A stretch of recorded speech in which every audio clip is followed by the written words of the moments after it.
étant donné qu'on va lire la paracha de Be'alotcha ce Shabbat, donc c'est bien de réfléchir sur cette notion de la reconnaissance. On va essayer de comprendre un peu comment ça marche. Alors qu'est-ce qui s'est passé? La semaine dernière, la Torah nous a cité tous les Nessim, c'est-à-dire tout ce que les Nessim se sont engagés à apporter pour participer à la construction du Mishkan et les premiers sacrifices qui ont été offerts pour le temple qui était dans le désert. Et juste après, maintenant au début de cette paracha, la Torah nous raconte que Hachem il a ordonné à Aaron d'allumer les Nérot dans la Menorah, dans le Beth Amikdash, d'allumer le candélabre. Et alors, c'est marqué là-bas dans Rashi, Lama nismecha parashat ha-Menorah et parashat ha-Nessim. Pourquoi est-ce qu'on a fait coller cette paracha qui parle de la Menorah, donc le fait d'allumer les lumières du candélabre, avec la paracha de Nessim? Pourquoi on a collé cette paracha avec la paracha justement d'avant où on citait tous les sacrifices qui étaient apportés par les chefs de tribu? Il dit les filles, Shekishera'a Aaron Chanoukat ha-Nessim, Chalsha Darto, Shelo Ayeimaem Bachanouka Lo Uvelo Shito. Parce que quand Aaron il a vu que tout le monde allait participer, tous les chefs de tribu allaient participer, mais que lui ni sa tribu n'allait participer au fait d'apporter ce qu'il fallait pour le Mishkan, alors ça lui fait une tradition tada'at, ça lui a créé une espèce de faiblesse, comme ça, une espèce de dépression. Il s'est angoissé. Alors quand Hachem il a vu ça, Amarle, Akadosh Baruch Hu, Hachem il a dit Chayecha, il a dit Shelcha Gdola Mishelahem. Ta part à toi, elle sera plus grande que leur part à eux, chez Ata Madlik ou Metiv et Anerot, parce que c'est toi qui vas allumer et c'est toi qui vas entretenir les Nerot. Ça veut dire que le Kohen Gadol, le Kohen, lui, qu'est-ce qu'il va faire tous les jours? Il va prendre le candélabre, il va vider l'huile qui est allumée, il va mettre de l'huile propre, il va mettre la mèche, il va allumer tous les jours. Et ça, c'est le travail c'est une des fonctions qu'on a données au Kohen. Alors il dit donc toi, comme tu auras ça, sous-entendu, ça va compenser le fait que tu n'as pas pu apporter, tu n'as pas pu contribuer pour le Mishkan. Maintenant, le Ramban, il pose la question, il dit mais je comprends pas, mais il a voulu le consoler en lui disant qu'il allait participer en cela dans le service divin. Mais il aurait pu lui dire aussi que c'est lui qui amène les kétorets, que c'est une chose qu'il n'y a que le Kohen Gadol qui le fait. Il aurait pu lui dire que c'est lui qui fait tout le service de Yom Kippour. Il aurait pu lui dire qu'il a amené les corbanotes, qu'il a amené les sacrifices. Pourquoi il a donné juste cette notion-là de l'allumage des Nérot dans le Beth Amikdash? Pourquoi juste ça? Alors il y a un midrash, pour essayer de comprendre, il y a un midrash comme ça, c'est marqué que les Bnei Israël, ils ont dit à Kadosh Baruch Hu, Ata Omer Shenair Lefanecha Ve'ata Hu Oro Shelolam. Maintenant Hachem il a donné cette mitzvah d'allumer la Menorah, donc d'allumer des lumières dans le Beth Amikdash. Alors les Bnei Israël ils ont dit à Hachem, mais toi tu es Oro Shelolam, toi tu es la lumière du monde, et toi tu nous demandes à nous de t'éclairer à toi. D'accord, le Beth Amikdash, le temple, c'est la maison d'Hachem. Et genre dedans, il faut une lumière. Parce que dans toutes les maisons, il faut de la lumière. Non, mais c'est bizarre de vouloir éclairer. C'est comme si moi, j'offre une bougie au soleil. Le soleil, il développe 150 milliards de kilowatts par seconde. Et moi, je lui offre une bougie. Je lui dis, tiens, je vais participer. Alors, donc, ça, c'est la question que les ministères ont posée à Hachem. Est-ce que nous, on a besoin de t'éclairer? Alors, il a répondu... Hachem il a répondu Lo she'ani tzarich lachem et la keshem she'e'arti lachem taïouli. C'est pas que j'ai besoin de votre lumière, mais de la même manière que moi je vous ai éclairé, alors vous aussi vous allez m'éclairer. Pourquoi? Parce que quand ils étaient en Israël dans le désert pendant 40 ans, ils avaient une nuée de feu la nuit qui les éclairait, qui leur montrait le chemin et qui les éclairait.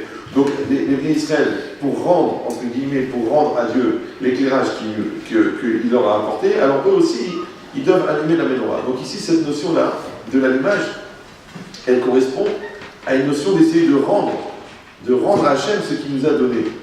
Alors le Midrash donne un exemple, il dit c'est comme un aveugle qui est sur le chemin, il est perdu, et puis il y a un monsieur qui est voyant, qui dit écoute, où est-ce que vous habitez, je vais vous raccompagner, je ne vais pas vous laisser perdu dans la rue comme ça. Et puis il donne son adresse, donc le voyant il accompagne l'aveugle, et quand ils arrivent dans la maison de l'aveugle, l'aveugle il dit ne bougez pas, rentrez à la maison, ne bougez pas, et vite, l'aveugle il cherche une bougie, il allume.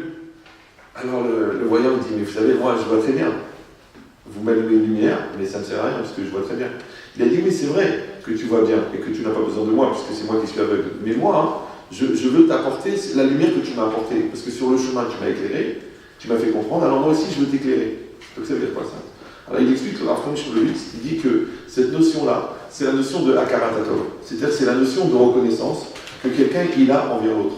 Le fait que moi je me sens obligé parce que quelqu'un m'a fait du bien. Maintenant on a une reconnaissance envers ses parents, une reconnaissance envers ses amis, envers ses professeurs. Des fois, on a une reconnaissance envers ses ennemis, ouais, envers des gens qui ont des défauts, parce qu'ils nous ont permis d'apprendre ce qu'il ne faut pas faire. D'accord. Donc, il y a toute une logique. Mais alors, comment elle fonctionne, la technicité de la reconnaissance? Maintenant, puisque la reconnaissance, c'est le pendant de la bonté, donc il faut comprendre la bonté pour comprendre la reconnaissance. Alors quand la Torah elle a parlé de la bonté il ne s'agit pas d'un réflexe civil et civique, d'obligation envers l'autre, pour créer une harmonie dans la société qui fait que chacun peut donner, apporter et combler l'injustice sociale. D'accord. Ça, on laisse pour Marx. Mais pourquoi? Parce que la bonté dans la Torah, ici, c'est un phénomène qui est nécessaire dans toute la réalité. Pourquoi? Parce que la Torah dit par exemple, Olam Chesed Ibané. Le monde est construit par la bonté. Et là-bas, on ne parle pas seulement de la bonté de l'homme envers l'homme. Ouais, on ne parle pas de la bonté de la nécessité d'apporter à l'autre. On parle de la bonté en général. Pourquoi? Parce que Boné, Binyan, c'est quoi un Binyan? Un Binyan, c'est une construction. Alors, c'est quoi une construction? La notion de construire, c'est quoi? C'est mettre ensemble de manière durable deux éléments initialement séparés. C'est ça construire.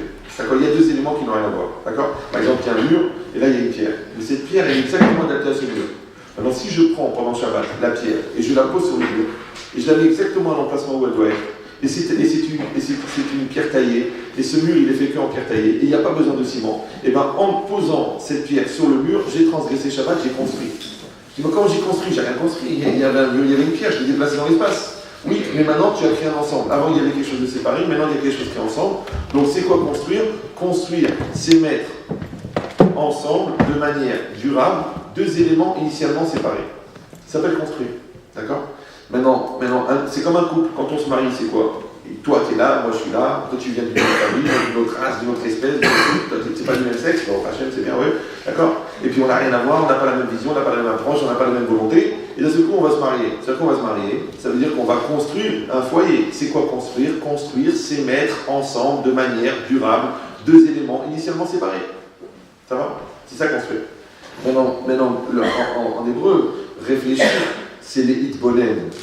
C'est quoi les hitbonen? Les hitbonen, ça veut dire réfléchir, ça vient de bonnet. Ouais, et bonnet, c'est quoi? C'est construire. Et construire, c'est quoi? C'est mettre ensemble. Donc ça veut dire quoi? Ça veut dire que moi j'ai des idées, il y a des éléments par exemple. Là il y a un élément, il y a un élément, il y a un élément. Alors si moi j'arrive à créer le lien entre les éléments, un lien de logique, un lien de causalité, un lien d'ordre, alors qu'est-ce que j'ai fait en vérité? J'ai relié les choses. Le fait de les relier de manière durable, donc j'ai construit une idée, et c'est ça réfléchir. Donc encore une fois, qu'est-ce que j'ai fait? J'ai mis ensemble de manière durable deux éléments séparés. Comme quelqu'un vient, il dit, j'ai ça, je comprends rien à ma vie. Moi je dis, tu sais, peut-être qu'il faut les mettre dans cet endroit-là. Ah, effectivement, ah oui, ça implique ça, ça implique ça, ça implique ça. Ah, mais c'est logique, ah d'accord. Donc qu'est-ce que tu as fait? Tu as construit une idée. Donc réfléchir, c'est construire une idée. D'ailleurs, tu sens bien, toi, quand ton idée n'est pas construite, quand ta réflexion n'est pas construite, tu sais, ça part un peu dans tous les sens, tu mélanges les sentiments, les émotions, le stress, l'orgueil, la lourdeur, tout ça, c'est pas construit encore, ouais. Faut que tu te calmes et que tu arrives à voir le phénomène dans sa globalité. Maintenant, quand tu relis les choses, tu as créé, c'est ça le bonnet. Maintenant, Olam, Chesed, Ibané, le monde, il est construit par la bonté. Donc, et maintenant, c'est quoi Olam? C'est quoi le monde? Alors, on croit que le monde, ça veut dire l'univers, ça veut dire. En vérité, le mot Olam, ça on l'a déjà plusieurs fois, mais vous pouvez le réécouter. C'est pas très grave. Moi-même, personnellement, j'assiste à tous mes cours. Le mot Olam, il a plusieurs sens. Le mot Olam, il veut dire le monde. Si vous parlez l'hébreu. Olam, c'est le monde. Maintenant, donc c'est l'espace. Le mot Olam, il veut dire pour toujours. Donc c'est le temps. C'est bizarre que le même mot, il exprime le temps et l'espace. Ça va? Et troisièmement, le mot Olam, c'est la racine, c'est Elem. Elem, c'est Aïn, Lamel, Mem. Et c'est quoi la même racine, c'est Ne'elam. Et Ne'elam, c'est quoi? C'est invisible. Maintenant, quel rapport entre quelque chose qui est invisible, la notion d'espace et la notion de temporalité? Ça n'a rien à voir. C'est bizarre, hein? Ça, c'est l'espace. Olam, le monde, c'est l'espace. Ça, c'est le temps, d'accord? Et ça, c'est l'invisible. Alors, je vous donne un secret. À chaque fois que vous allez regarder la réalité, dans la réalité, il y a toujours deux dimensions. Une dimension qui se voit, une dimension qui ne se voit pas. La dimension invisible. D'accord? Comme un couple. Un couple, c'est quoi? C'est un homme et une femme. C'est quoi une famille? C'est monsieur, madame et 4 enfants. En réalité, c'est faux. Ça, c'est un troupeau. Ça, c'est un rassemblement avec des intérêts économiques. Parce que c'est plus facile de payer un seul loyer que d'en payer 5. C'est pas une famille. C'est quoi la famille? La famille, c'est les liens invisibles qui existent entre l'homme et la femme. Et les liens invisibles qui existent entre les enfants et les parents. Et les liens invisibles qui existent entre les frères et sœurs. Et les liens invisibles qui existent entre les frères et sœurs et les parents. C'est ça la famille. Donc la famille, c'est quoi? C'est le côté invisible de la famille. C'est pas le côté visible de la famille. Donc c'est le ne'ilam. Vous me suivez ou non? C'est pareil. Toi, tu veux construire avec quelqu'un. Tu t'as décidé. Est-ce que tu vas investir dans ce qui se voit ou investir dans ce qui se voit pas? Par exemple, moi, toujours les jeunes couples, je leur dis, vous avez deux solutions. Soit vous allez investir dans ce qui se voit, genre on va acheter the maison, d'accord? On va acheter les meubles, on va acheter la voiture, on va acheter... Bon, fais attention, parce que là, tu investis dans ce qui se voit. Maintenant, tout ce qui se voit a une taille. Tout ce qui a une taille a un début, tout ce qui a un début a une fin. Ça va? Par contre, ce qui ne se voit pas, d'accord, ça veut dire... Ce qui n'est pas figé dans la réalité n'a pas de taille, donc n'a pas de début, n'a pas de fin. Maintenant, tout ce qui a un début et une fin est divisible, tout ce qui n'a pas de début et pas de fin n'est pas divisible. Maintenant, si Chas V'Shalom un jour vous en êtes amené à vous séparer, vous allez devoir diviser. Qu'est-ce que vous allez diviser? Ce qui est divisible. D'accord? Donc il y a combien dans le compte? Bon, 180 000 euros, allez, on prend 90 000 chacun. Combien elle vaut la maison? 2 millions? Allez, tiens, je te rachète ta moitié à toi. Combien a un enfant? 4 enfants, alors que qu'est-ce que tu veux comment ça se passe? Non, 3 ça aurait été compliqué, il faut les couper dans la longueur. Ouais, mais alors on fait une semaine sur 2, on peut tout diviser. Maintenant, qu'est-ce qu'on ne peut pas diviser dans un couple? Eh bien, tu ne peux pas me diviser, tu dis écoute, on a vécu 20 ans, tu sais quoi, il y avait 10 ans de bonheur, tiens, prends 5 ans, je prends 5 ans. On ne peut pas diviser les moments de bonheur. On ne peut pas diviser l'investissement, on ne peut pas diviser la sincérité, on ne peut pas diviser les sentiments, on ne peut pas. Alors moi, je dis toujours, il faut être un peu malin dans un couple. Il vaut mieux investir dans l'indivisible que dans le divisible. Ça va? Donc les gens ne comprennent pas. Ils disent, mais je comprends pas, on a une super maison, pourquoi on divorce? On n'est pas colocataire. On a des beaux enfants, mais on ne fait pas d'élevage. Alors, on a beaucoup d'argent. D'accord, on a fait un business ensemble. Tu veux pas que je couche avec le mec avec qui a 50% des actions de la société? Ah, alors quoi? Alors tout ça c'est accessoire. Bien sûr que c'est accessoire. Tout ça c'était accessoire de la possibilité de fabriquer un couple. Oui? Comme le fait qu'on soit dans la même maison, c'était l'accessoire qui nous permettait de créer une famille. Maintenant, si tu n'as pas profité du fait qu'on habite dans la même maison pour créer la famille, c'est dommage. Parce qu'on aurait pu faire une colonie de vacances, un club de tennis, un Rotary Club, c'est dommage. Pourquoi une famille? C'est idiot de faire une famille. C'est souvent une famille. Pas les obligations, les devoirs, les principes, du respect. Non, tu dis non, moi je suis gros égoïste, moi je suis gros lourd, je suis gros tout gros. Ouais, non, alors, et moi je pense qu'à moi, et moi j'ai envie de vivre, et puis vous me saoulez tous. Et puis c'est tout, tu te mets tout seul, tu profites, tu écrases, tu détruis, et après tu vis ta vie, c'est bien. Mais pour une famille, c'est une erreur. Une famille pour un égoïste, c'est une source de souffrance. Une famille pour un orgueilleux, c'est une source de frustration. Alors vas-y, vis dans ta caverne, de temps en temps tu sors, tu tues quelqu'un, tu ramènes ta proie, tu la bouffes et tu... Un sauvage, un lion, un tigre, un léopard, ou un salaud. Ouais, d'accord. Donc, non, qu'est-ce que tu fais toi? Toi, tu n'as pas profité de la famille pour développer une facette de toi qui s'appelle famille. Ouais, comme tu n'as pas profité de tes élèves pour devenir un maître. Ouais, comme tu n'as pas profité de ton maître pour devenir un élève. Comme tu n'as pas profité de ta femme pour devenir un homme. Comme tu n'as pas profité de ton mari pour devenir une femme, une épouse. Donc la vie, en fin de compte, c'est quoi la vie? La vie, c'est des opportunités de fabriquer quelque chose. Mais comment tu le fabriques? Parce que tu crées le lien. Et le lien, c'est ce qui nous rapproche. Comment on appelle le lien invisible qui relie les éléments de manière durable? La bonté. Maintenant, le rolam, c'est quoi le rolam? On a dit, c'est l'espace et le temps et l'invisible. Vous vous rappelez toujours ou... Oui? Alors je vous donne... Ah, ça fait plaisir. Donc je vous donne le secret, c'est très simple. Si toi, tu crées un monde, que ce soit un foyer, une amitié, un business, une synagogue, si tu crées un monde qui est un rolam, qui est fondé sur le ne'elam, sur ce qui est invisible, alors il durera l'éolam, il durera éternellement. C'est joli. C'est garçon. Ouais, d'accord. Donc vous avez compris l'idée. Par contre, le contraire, si toi tu crées un monde qui est fondé sur ce qui est voyant, eh ben, tout a une fin. Hein. La meilleure tarte aux fraises, la meilleure, elle se finit. La glace elle fond, la femme elle vieillit, le mari il grossit, le temps il passe, les parents ils meurent, le crédit il se termine, c'est comme ça. Tu dis, pourquoi les meilleures choses ont une fin? Mais c'est parce qu'elles ont une fin quand c'est une meilleure chose, parce que les choses qui n'ont pas de fin, à un bout d'un moment tu peux plus les voir. D'accord, oui. Donc ça veut dire quoi? C'est que tu dois décider toi, est-ce que tu vas investir dans l'invisible ou est-ce que tu vas investir dans le visible? Et le visible, c'est le divisible. Parce que c'est ce qui est divisible. C'est ce qu'on a dit qui est visible. Au contraire, c'est indivisible. Pas divisible. Ben, c'est exactement pareil. Que si bonner, si construire, c'est ça, c'est mettre ensemble. Donc la Torah, elle a dit que le ciment de la construction, c'est le recette. C'est la bonté. Et la bonté, c'est quoi? En fin de compte, c'est une logique d'échange. Ça veut dire que quand, par exemple, les arbres, ils avalent le gaz carbonique et ils rejettent l'oxygène, ils font recette. Ils font une bonté. Ouais, mais quelle bonté? L'arbre, il n'est pas conscient. Mais non, tu n'as pas compris, la bonté, c'est pas la petite partie, c'est-à-dire c'est les 0,00001% de la notion de bonté qui est inclus dans la conscience humaine, ça c'est inintéressant. Non, la bonté dans l'univers, c'est-à-dire c'est cette notion d'échange qui existe entre les choses, comme les abeilles et les fleurs.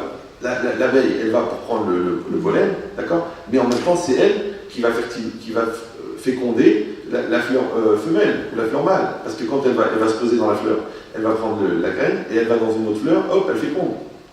C'est ce qu'il a dit Einstein. Il dit bientôt il n'y aura plus de fruits. Puisque les fruits, ils sont fécondés par les abeilles. S'il n'y a plus d'abeilles, il n'y a plus de fruits. Tu crois les cultivateurs, ils vont aller dans chaque fleur du cerisier pour mettre des graines? C'est impossible. Donc ça veut dire quoi? Ça veut dire que Hachem, quand il a créé l'abeille, il a créé la fécondation de la fleur. Donc la fleur fait récède à l'abeille, qui lui donne le pollen, et l'abeille, elle fait récède à la fleur, elle fait la fécondation. Donc le lion, quand il attaque, il mange la gazelle, et ben, il fait récède avec le troupeau. Parce qu'en général, il prend celle qui traîne, et en plus de ça, il régule le nombre de gazelles dans le troupeau. Maintenant, quand il laisse le cadavre de la gazelle, il fait récède avec la hyène, parce que la hyène, elle mange des restes du lion. La hyène, elle fait récède avec le vautour, qui mange les restes de la hyène. Le vautour, il fait récède avec les fourmis, qui mangent le reste. Ouais. D'accord? Après, les os, ils sont propres, ils tombent en miettes, ils deviennent des sels minéraux dans la terre. Donc, il fait récède avec la terre. La terre, avec les sels minéraux, elle les fait passer dans le blé que tu manges. Donc elle fait récède avec le blé. Le blé, il fait récède à toi parce que tu manges. Parce qu'il nourrit. Donc ça veut dire que récède, ça ne veut pas dire monter. Récède, ça veut dire échange. Ça va? Récède, ça veut dire échange. Donc le monde, il est complètement fondé sur l'échange. C'est pour ça qu'aujourd'hui, il y a la crise mondiale. Vous savez ça? Vous savez pas? Non, c'est un phénomène très bizarre. Moi, j'ai parlé avec des économistes, hein, pas avec un gars là, comme ça, assis sur un banc. Ouais. Je ne comprends pas, tu as fait Subdeco, tu as fait l'État, t'es sous-président du FMI, on peut parler quand même, ouais. Tu as un cerveau, moi aussi j'en ai un, accessoirement. Oui, on peut réfléchir. Je dis comment ça se fait? Comment ça se fait? Le monde, il a de la matière première, il a des systèmes de production, il a des systèmes de diffusion, il a des clients, il a de l'argent, il a tout. Pourquoi ça marche pas? Alors bon, ils vont dire taux d'intérêt, gestion d'économie, partage des richesses, tout ça c'est du baratin. Ils savent pas. Ils savent pas, la preuve c'est que chacun il expérimente un modèle et ça marche pas. Ils savent pas pourquoi ça marche pas. Tu sais pourquoi? Parce qu'ils ont cassé la chaîne du recette. Ils ont cassé la chaîne du recette. Oui. C'est-à-dire que toi tu veux gagner, mais tu veux que l'autre aussi gagne. Et toi tu veux manger, et tu veux que l'autre aussi mange. Mais quand tu enlèves le caractère humain du recette, donc tu casses la redistribution. C'est comme nous, on paye des impôts à l'État. L'État, qu'est-ce qu'il fait? Il donne des allocations aux pauvres. Maintenant, pour moi, l'État, c'est personne. C'est qui l'État? C'est personne. Quand tu arrives, toi, tu vas dire bonjour, je dois payer. Ah, excusez-moi, quel est votre matricule? Ah, tu dis P21, 61, 62. Donc déjà, tu n'es plus personne. Tu as un numéro. D'accord? Donc toi, tu payes une somme, encore des numéros. Et l'État, c'est impersonnel. Et l'État impersonnel, il va donner à quelqu'un qui lui aussi est impersonnel, puisqu'il a un numéro d'allocataire. Maintenant, l'allocataire, il va dire écoutez, j'ai besoin. Écoutez, monsieur, moi, je ne fais qu'appliquer la loi. Mais la loi, c'est qui? C'est personne, c'est l'État. L'État, c'est personne. Donc toi, tu donnes à personne et personne ne donne à quelqu'un. Donc les quelqu'un, ils ne se rencontrent pas. Il y a que c'est toujours des quelqu'un qui sont en rapport avec personnes, qui eux-mêmes sont en lien avec quelqu'un. Donc on a coupé le lien entre les personnes. Or, c'est le facteur humain qui véhicule le recette. Ce n'est pas la distribution. Quand tu fais du commerce, ben, tu vends, tu gagnes de l'argent. Le client il est content, toi tu es content. Tu dis non, fini que le client, mais qui crève, qui meurt. Ce qui compte, c'est qu'il vient, il achète. Avec l'argent qu'il me donne. Moi, je fais l'investissement. L'investissement, ça devient de la finance. La finance, ça génère des profits. Les profits, ça se fait. Ah, maintenant pour ça, il faut couler l'autre. il faut exploiter l'employé, il faut défoncer le producteur, il faut détruire la chaîne, d'accord? Parce qu'au lieu de passer par le grossiste, par le truc, on va aller directement au producteur. Entre-temps, il y a eu 54, il y a eu 5500 emplois qui ont disparu, il y a 450 magasins qui ont fermé, il y a 2800 redistributeurs qui ont truqué, on a enlevé les transporteurs, on a enlevé tout. C'est bien. Donc il y a un gars qui va mourir d'une crise cardiaque parce qu'il a trop d'argent et 2 millions qui vont être au chômage. Mais c'est une logique d'économie sur le recette. Maintenant, eux, ils ont triché parce qu'ils avaient ça la libre-échange. Mais ça ne veut rien dire la libre-échange. Parce que tu es libre de détruire le système. C'est ça, tu es libre de détruire. Alors, je ne peux pas vous faire un trou d'économie. Je dis seulement que ce regard-là, qu'il y a de quoi nourrir tout le monde. Vous savez qu'avec 20% des poubelles des pays riches, on peut nourrir 80% des pays pauvres. C'est intéressant. C'est que dans les poubelles, déjà, on peut nourrir. Avec les poubelles, on peut nourrir. Ouais. Donc ça veut dire quoi? Maintenant, oubliez l'analyse économique et regardez l'analyse spirituelle de la situation. Mais pourquoi ça ne marche pas? Pourquoi ça ne marche pas? Et si tu vas dire, bon, mais ça, c'est un peu difficile parce qu'on n'a pas tous les éléments, et puis c'est une vision macroéconomique de la société. Mais prends-le en petit. Tu prends un homme et une femme. Ils sont gentils, ils sont bronzés, ils sont riches, ils ont une belle maison, ils sont bien placés, ils ont des diplômes. Pourquoi ils s'engueulent toute la journée? Pourquoi? Qu'est-ce qu'il en manque? Mais qu'est-ce qu'il vous manque? Qu'est-ce que vous voulez? Il m'a pas parlé, ça truc, il a essaie de voir tard, il a gueule. Mais je crois pas, mais vous êtes où? Vous avez tout. Regarde, l'autre, il a perdu ses 2 jambes, celui-là, il a eu un malheur, celui-là, ils ont perdu 4 enfants, celui-là, avant d'avoir le bébé, ils en ont perdu 6, l'avant d'Algérie, il crevait la mort, l'avant Tunisie, il vivait lui dans un truc, il était fermentier, l'autre, ils étaient heureux toute la journée. Le matin, il prenait un pain, il frottait une gousse d'ail, il mettait un peu d'huile, 2 olives noires, le mec, il avait une pêche du tonnerre. Toi, t'as un traiteur qui te livre tous les matins. T'as Contini, j'avais un gars, il se faisait livrer les pâtisseries Contini tous les samedis, tous les vendredis matins, oui, à Miami. Le gars, il se faisait livrer Contini, c'est Contini, ça existe Contini? Le gars, il habite à Miami, il adore Contini, ouais, il se devrait livrer le vendredi matin par avion les pâtisseries Contini fraîches. Je ne sais pas combien il est payé. C'est-à-dire, moi, l'éclair, tu pouvais rouler 6 ou 7 billets de 500 € pour manger un éclair. Tu vas fourrer un billet de 500, tu me mens dans l'éclair. Ouais. Mais le gars, il se le payait. Il se le payait. Une baraque de malade mental. Ouais. Des enfants magnifiques, bronzés, c'est un signe de bonheur quand même. Ouais. Une piscine, une Aston Martin, des trucs. Tu crois qu'ils n'ont pas divorcé? Tu crois qu'ils ne sont pas engueulés comme des gamins? Tu crois qu'ils n'ont pas pris 10 ans de souffrance? Pour rien? Tu crois pas? Je te le dis, moi. Et des névroses, et de la jalousie, et de la bêtise, et de la lourdeur, et de l'entêtement, et de la... Putain, ils ont tout. C'est-à-dire que tu vois que le décor ne fait pas la pièce. C'est ça le problème. Les gens, ils installent le décor. Après, ils disent, on est bon, on a les meubles du Ikea, on a le canapé design, on a les petits bibelots, on a une femme bronzée, tout ça, on a un mari jambon le cou, on a le grand téléviseur, on est bon? Il manque le bonheur. Il ne s'aime pas.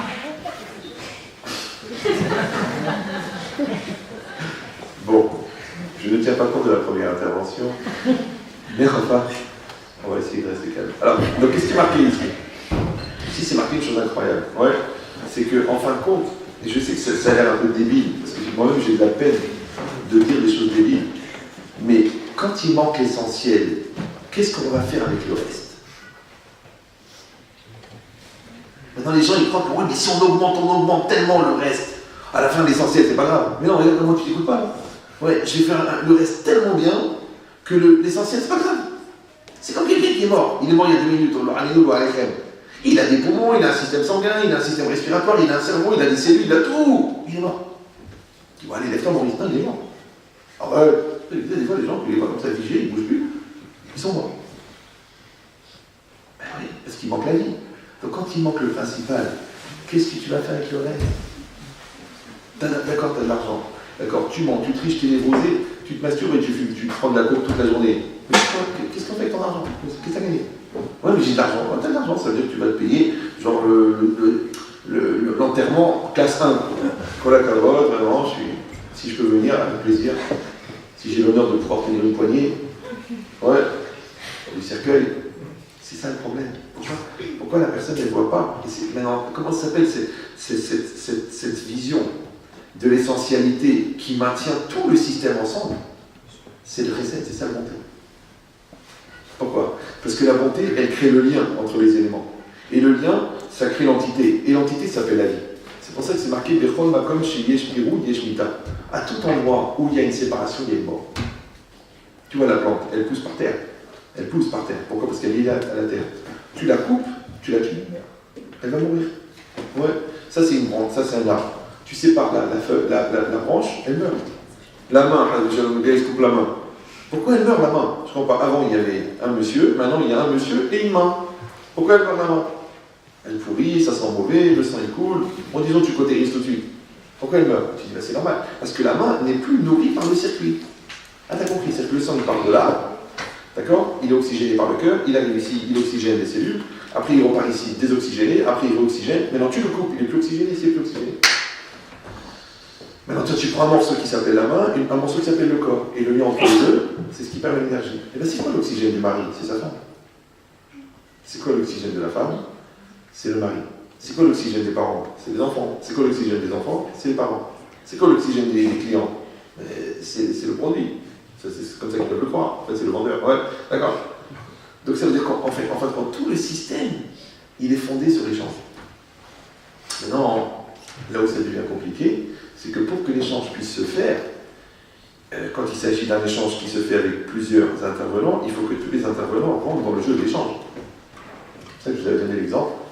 C'est comme deux groupes qui sont partis dans une aventure organisée par TF1 ils doivent faire une croisière. Mais avec un bateau spécial, c'est qu'il n'y a pas de voile, il n'y a pas de moteur, il n'y a pas de rame. D'accord? Bon. Et ils sont sur une mer plate. Il n'y a pas de vent, il n'y a rien. Et le challenge, c'est que les deux bateaux doivent se réunir. Alors rapprochez-vous. Là, ils ont la conviction, ils ont l'envie, ils ont l'espoir, ils ont l'amour, mais il n'y a pas de rame. Il n'y a pas de voile, il n'y a pas de moteur. Alors, ils sont là comme ça. Mais c'est pas loin, c'est même pas 10 mètres. Mais 10 mètres, c'est beaucoup quand tu vas pas faire bouger un bateau avec les mains. Un bateau, pas une barque, un bateau, genre un galion. Un paquebot, 302 mètres de long. Moi, j'essaie de trouver des... Ouais. Alors, comment vous allez faire? Ils se regardent comme ça. Attention, il ne vous reste pas longtemps, il vous reste une heure pour vous rapprocher. Après, il y a un courant qui vient, un courant à droite, un courant à gauche, et hop, c'est reparti pour... Ouais.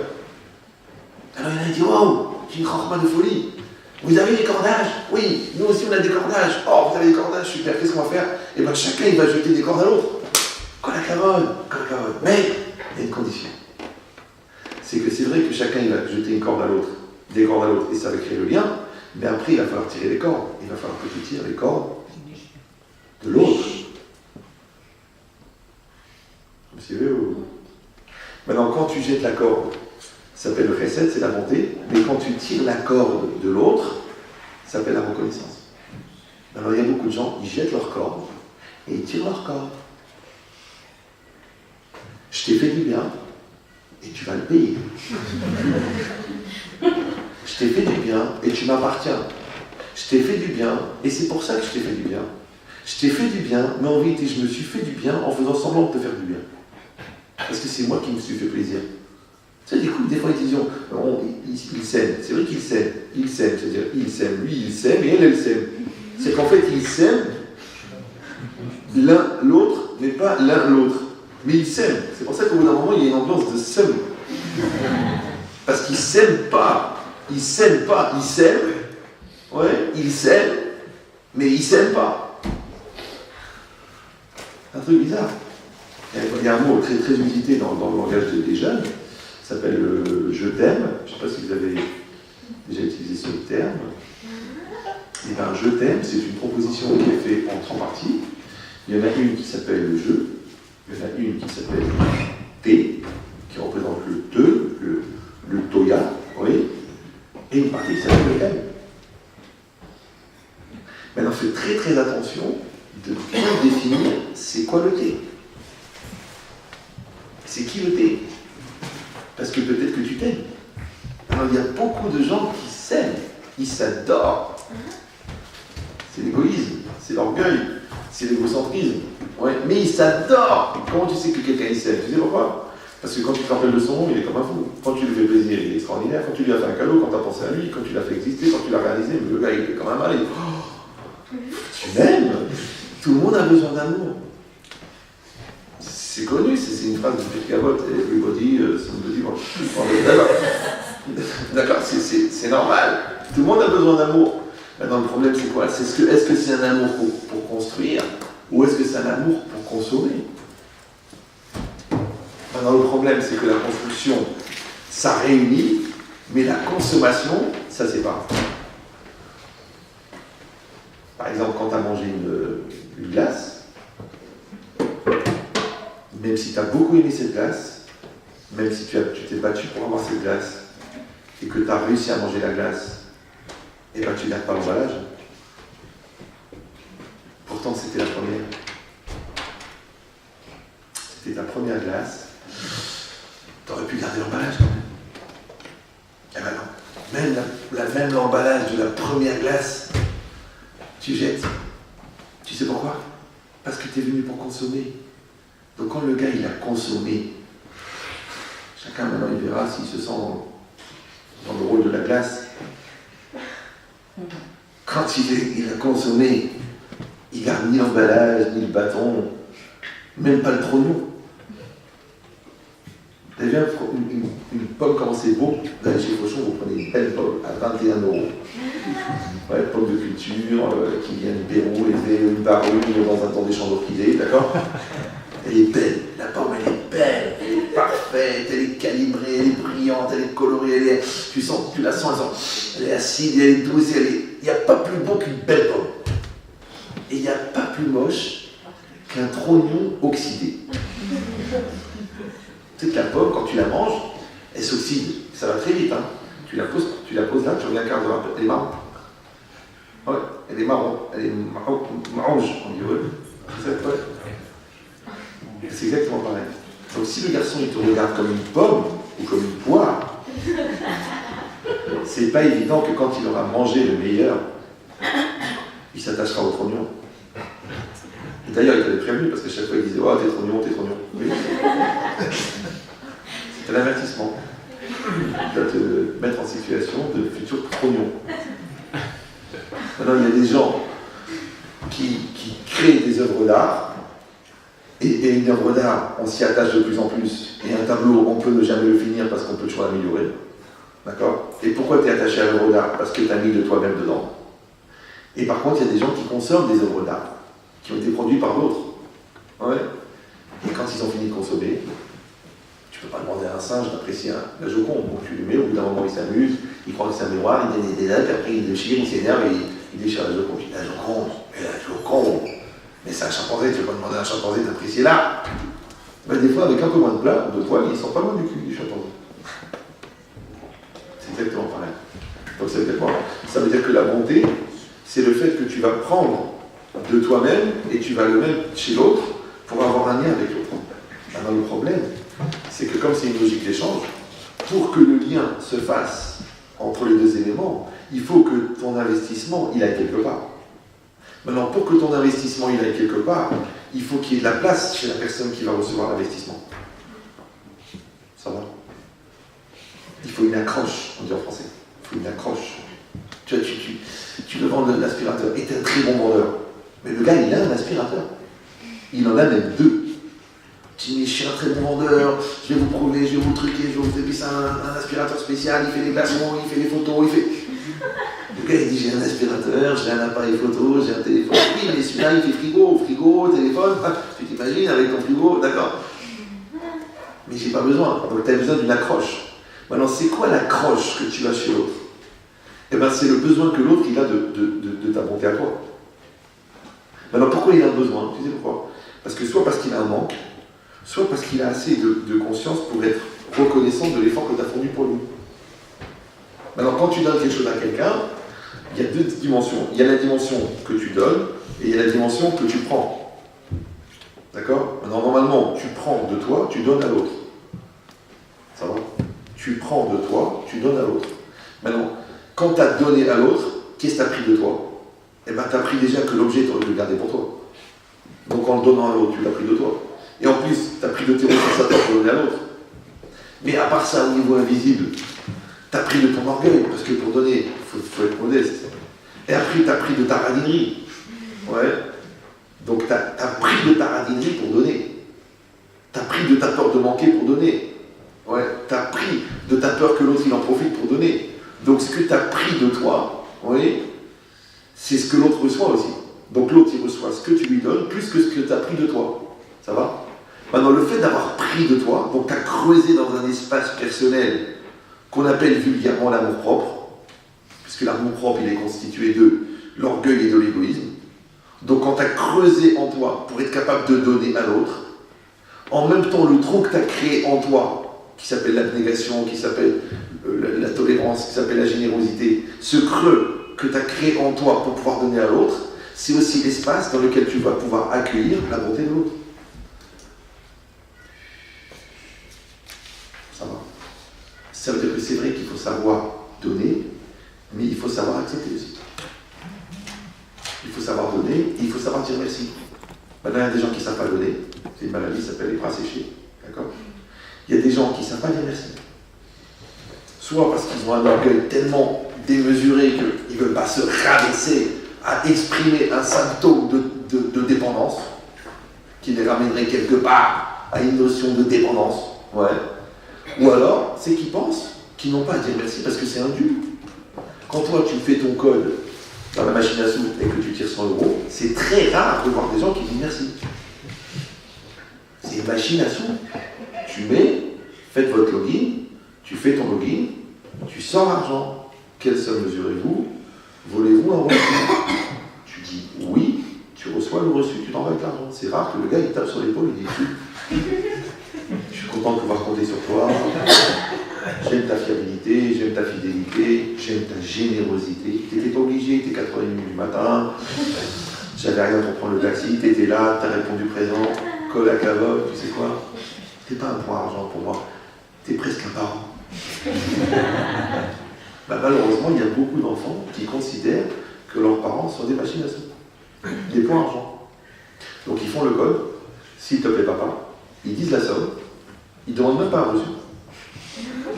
Et ils se barrent.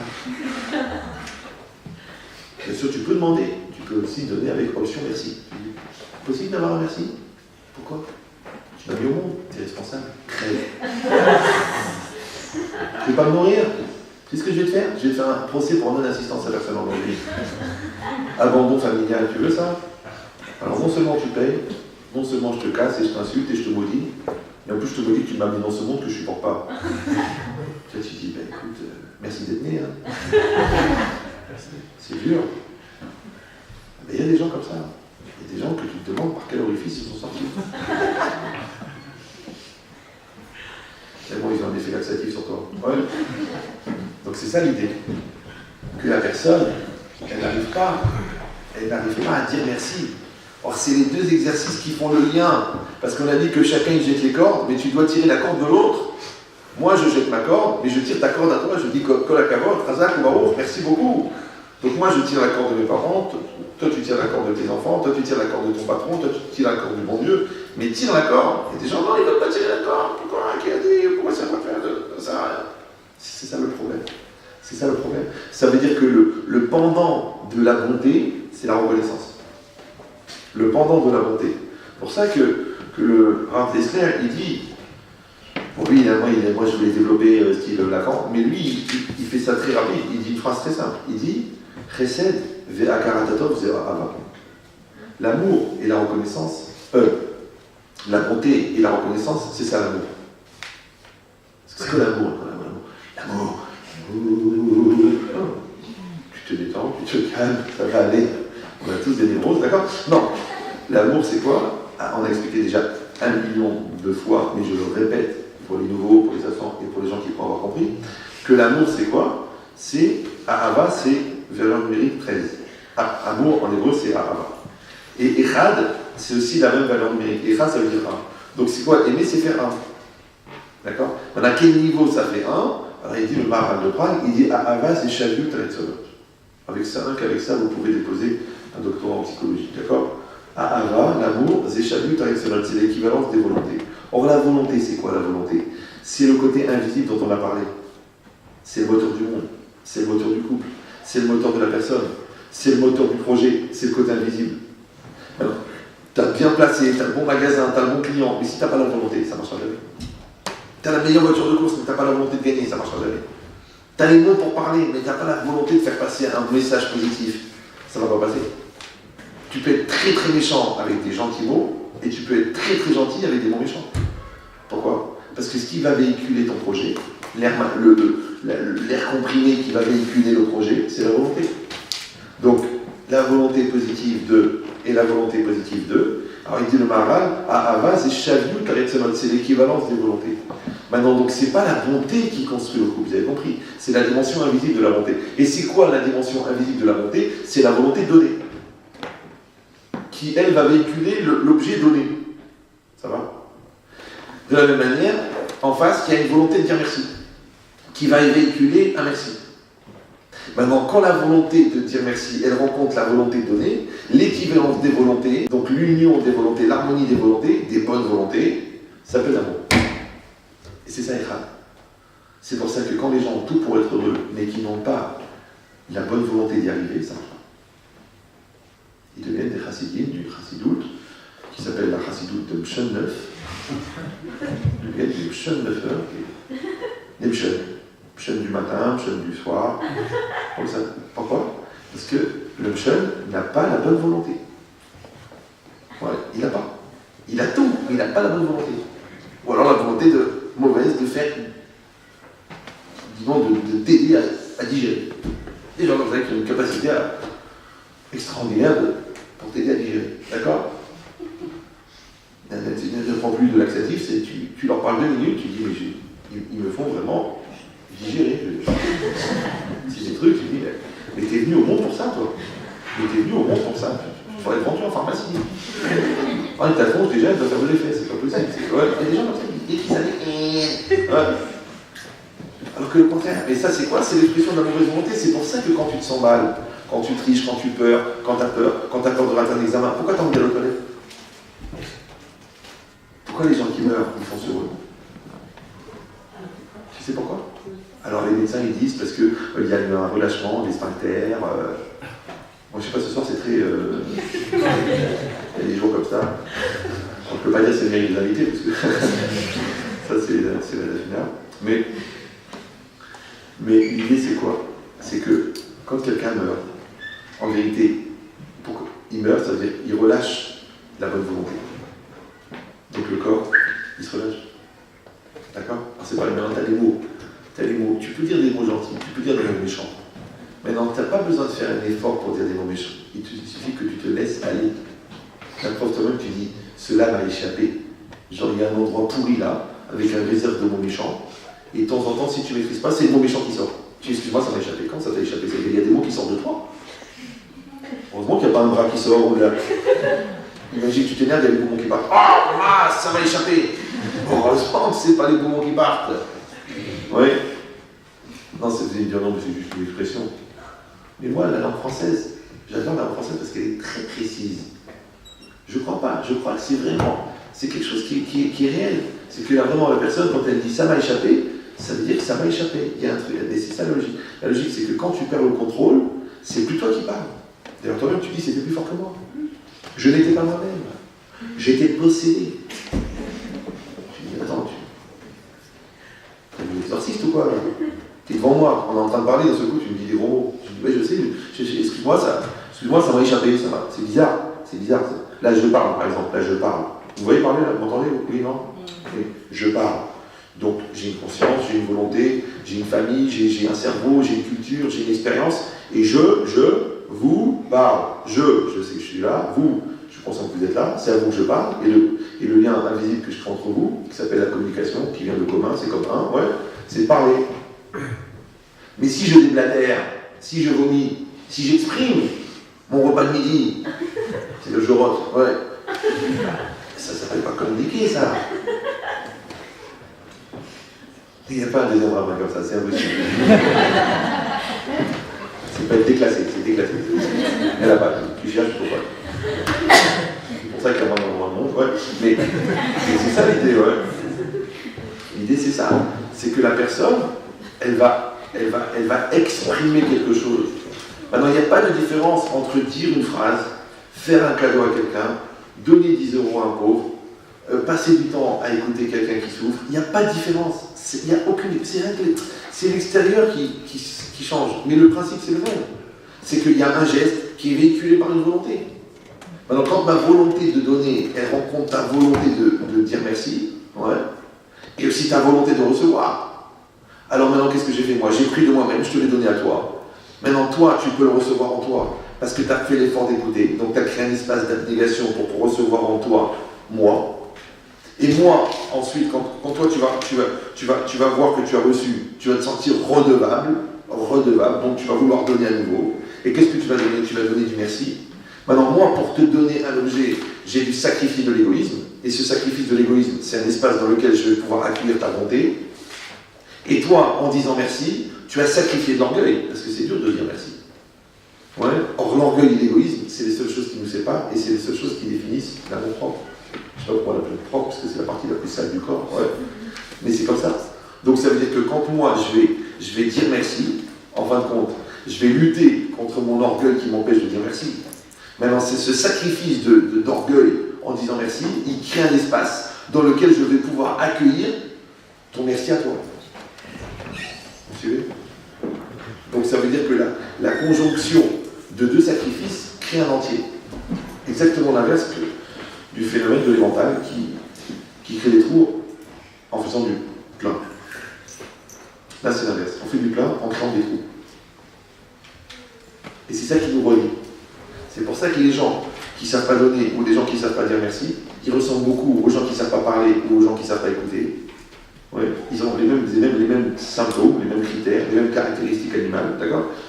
Pourquoi? Parce que c'est une éducation, c'est un travail. Maintenant, ça veut dire que c'est un réflexe naturel chez les humains d'être capable de dire merci. Pour les gens qui sont dotés d'une conscience. Maintenant, même le chien c'est un chien. Tu l'as élevé comme un chien, c'est un chiot. Tu dis, viens ici, sultan, viens ici, sultan, ouais.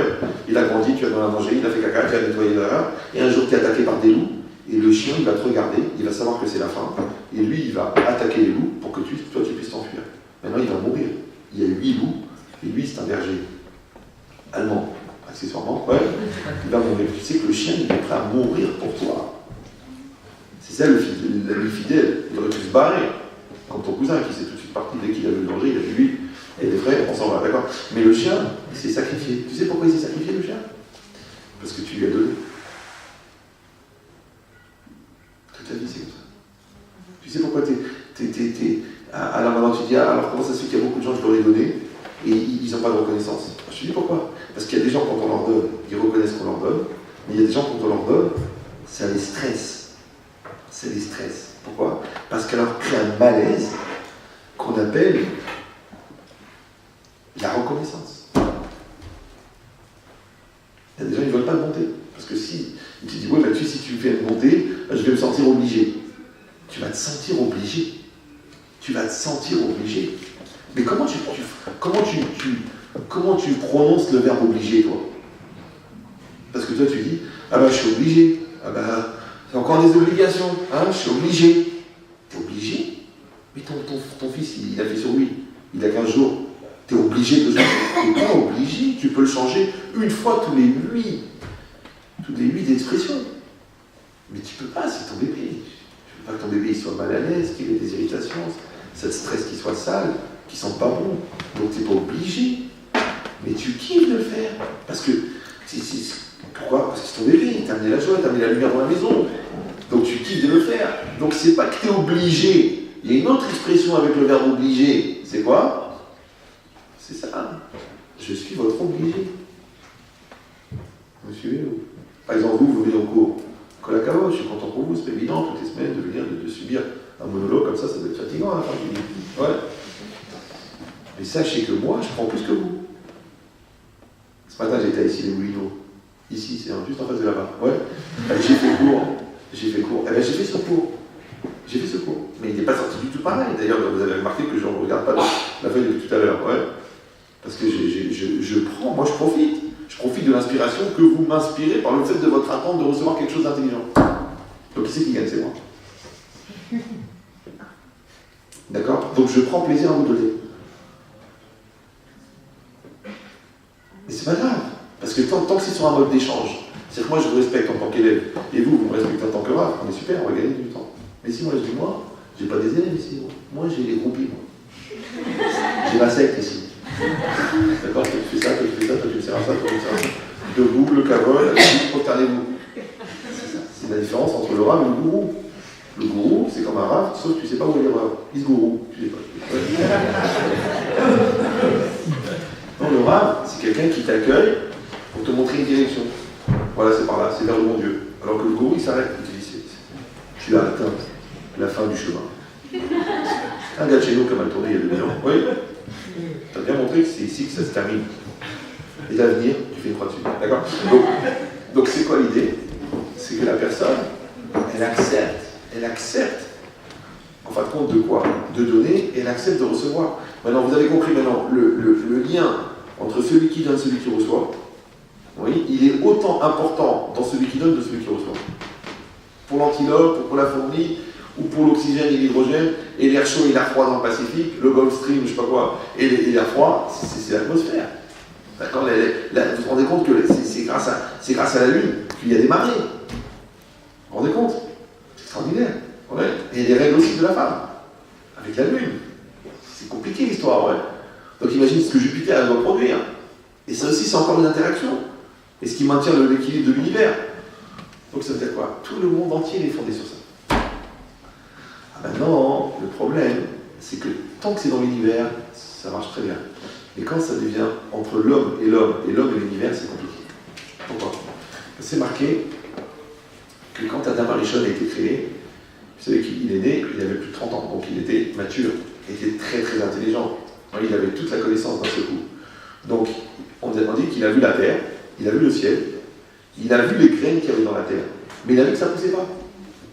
Et quand il a vu que ça ne poussait pas, il a dit au bon Dieu, mais il faut de la pluie. Et à ce moment-là, il n'y a plus. Ouais. Maintenant, le bon Dieu qui a créé l'univers, le Pacifique, les orques, et les requins et les banquiers, il ne pouvait pas faire tomber la pluie. C'est bizarre, non? Alors, vous savez comment on dit la pluie en hébreu? Geshamim. Et Geshamim, ça vient de quel mot? Geshem. C'est quoi Geshem? C'est Geshmiut. Tu connais? La matérialité.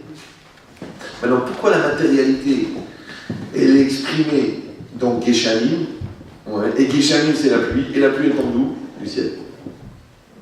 Maintenant, vous savez, avant, les cultivateurs, ils mettaient les graines, mais s'ils ne pouvaient pas, ils pouvaient rien faire. Aujourd'hui, on a l'arrosage industriel, mais avant, ils dépendaient de la pluie, donc ils dépendaient du ciel. Aujourd'hui, ils dépendent des indemnités de l'Europe, d'accord? Mais à l'époque, ils dépendaient du ciel. Ouais, donc ils disent Baruch, mais nous, à l'époque, ils disaient Baruch Hashem, d'accord?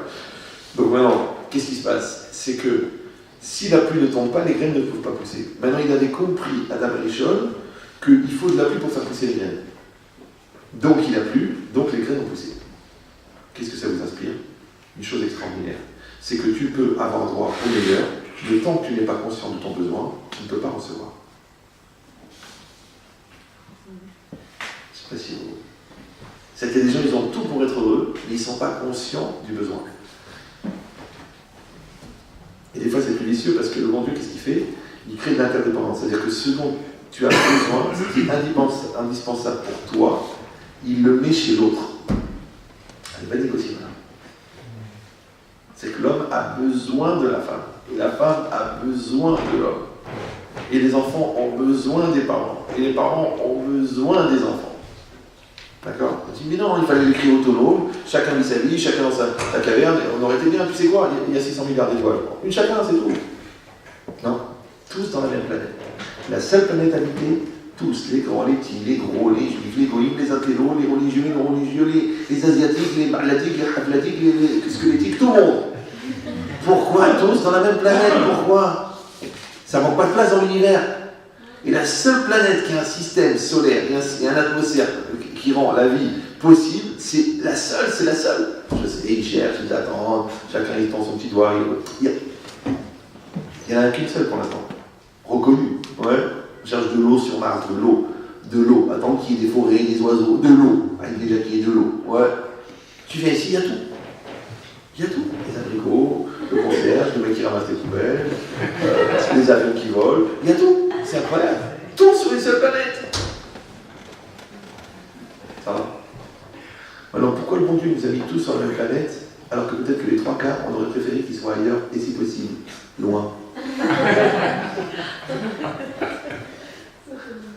Alors le bon Dieu, selon un grand commentaire marocain qui s'appelait des Sif, si vous l'avez connu, les Sif que tu vas vivre avec les autres.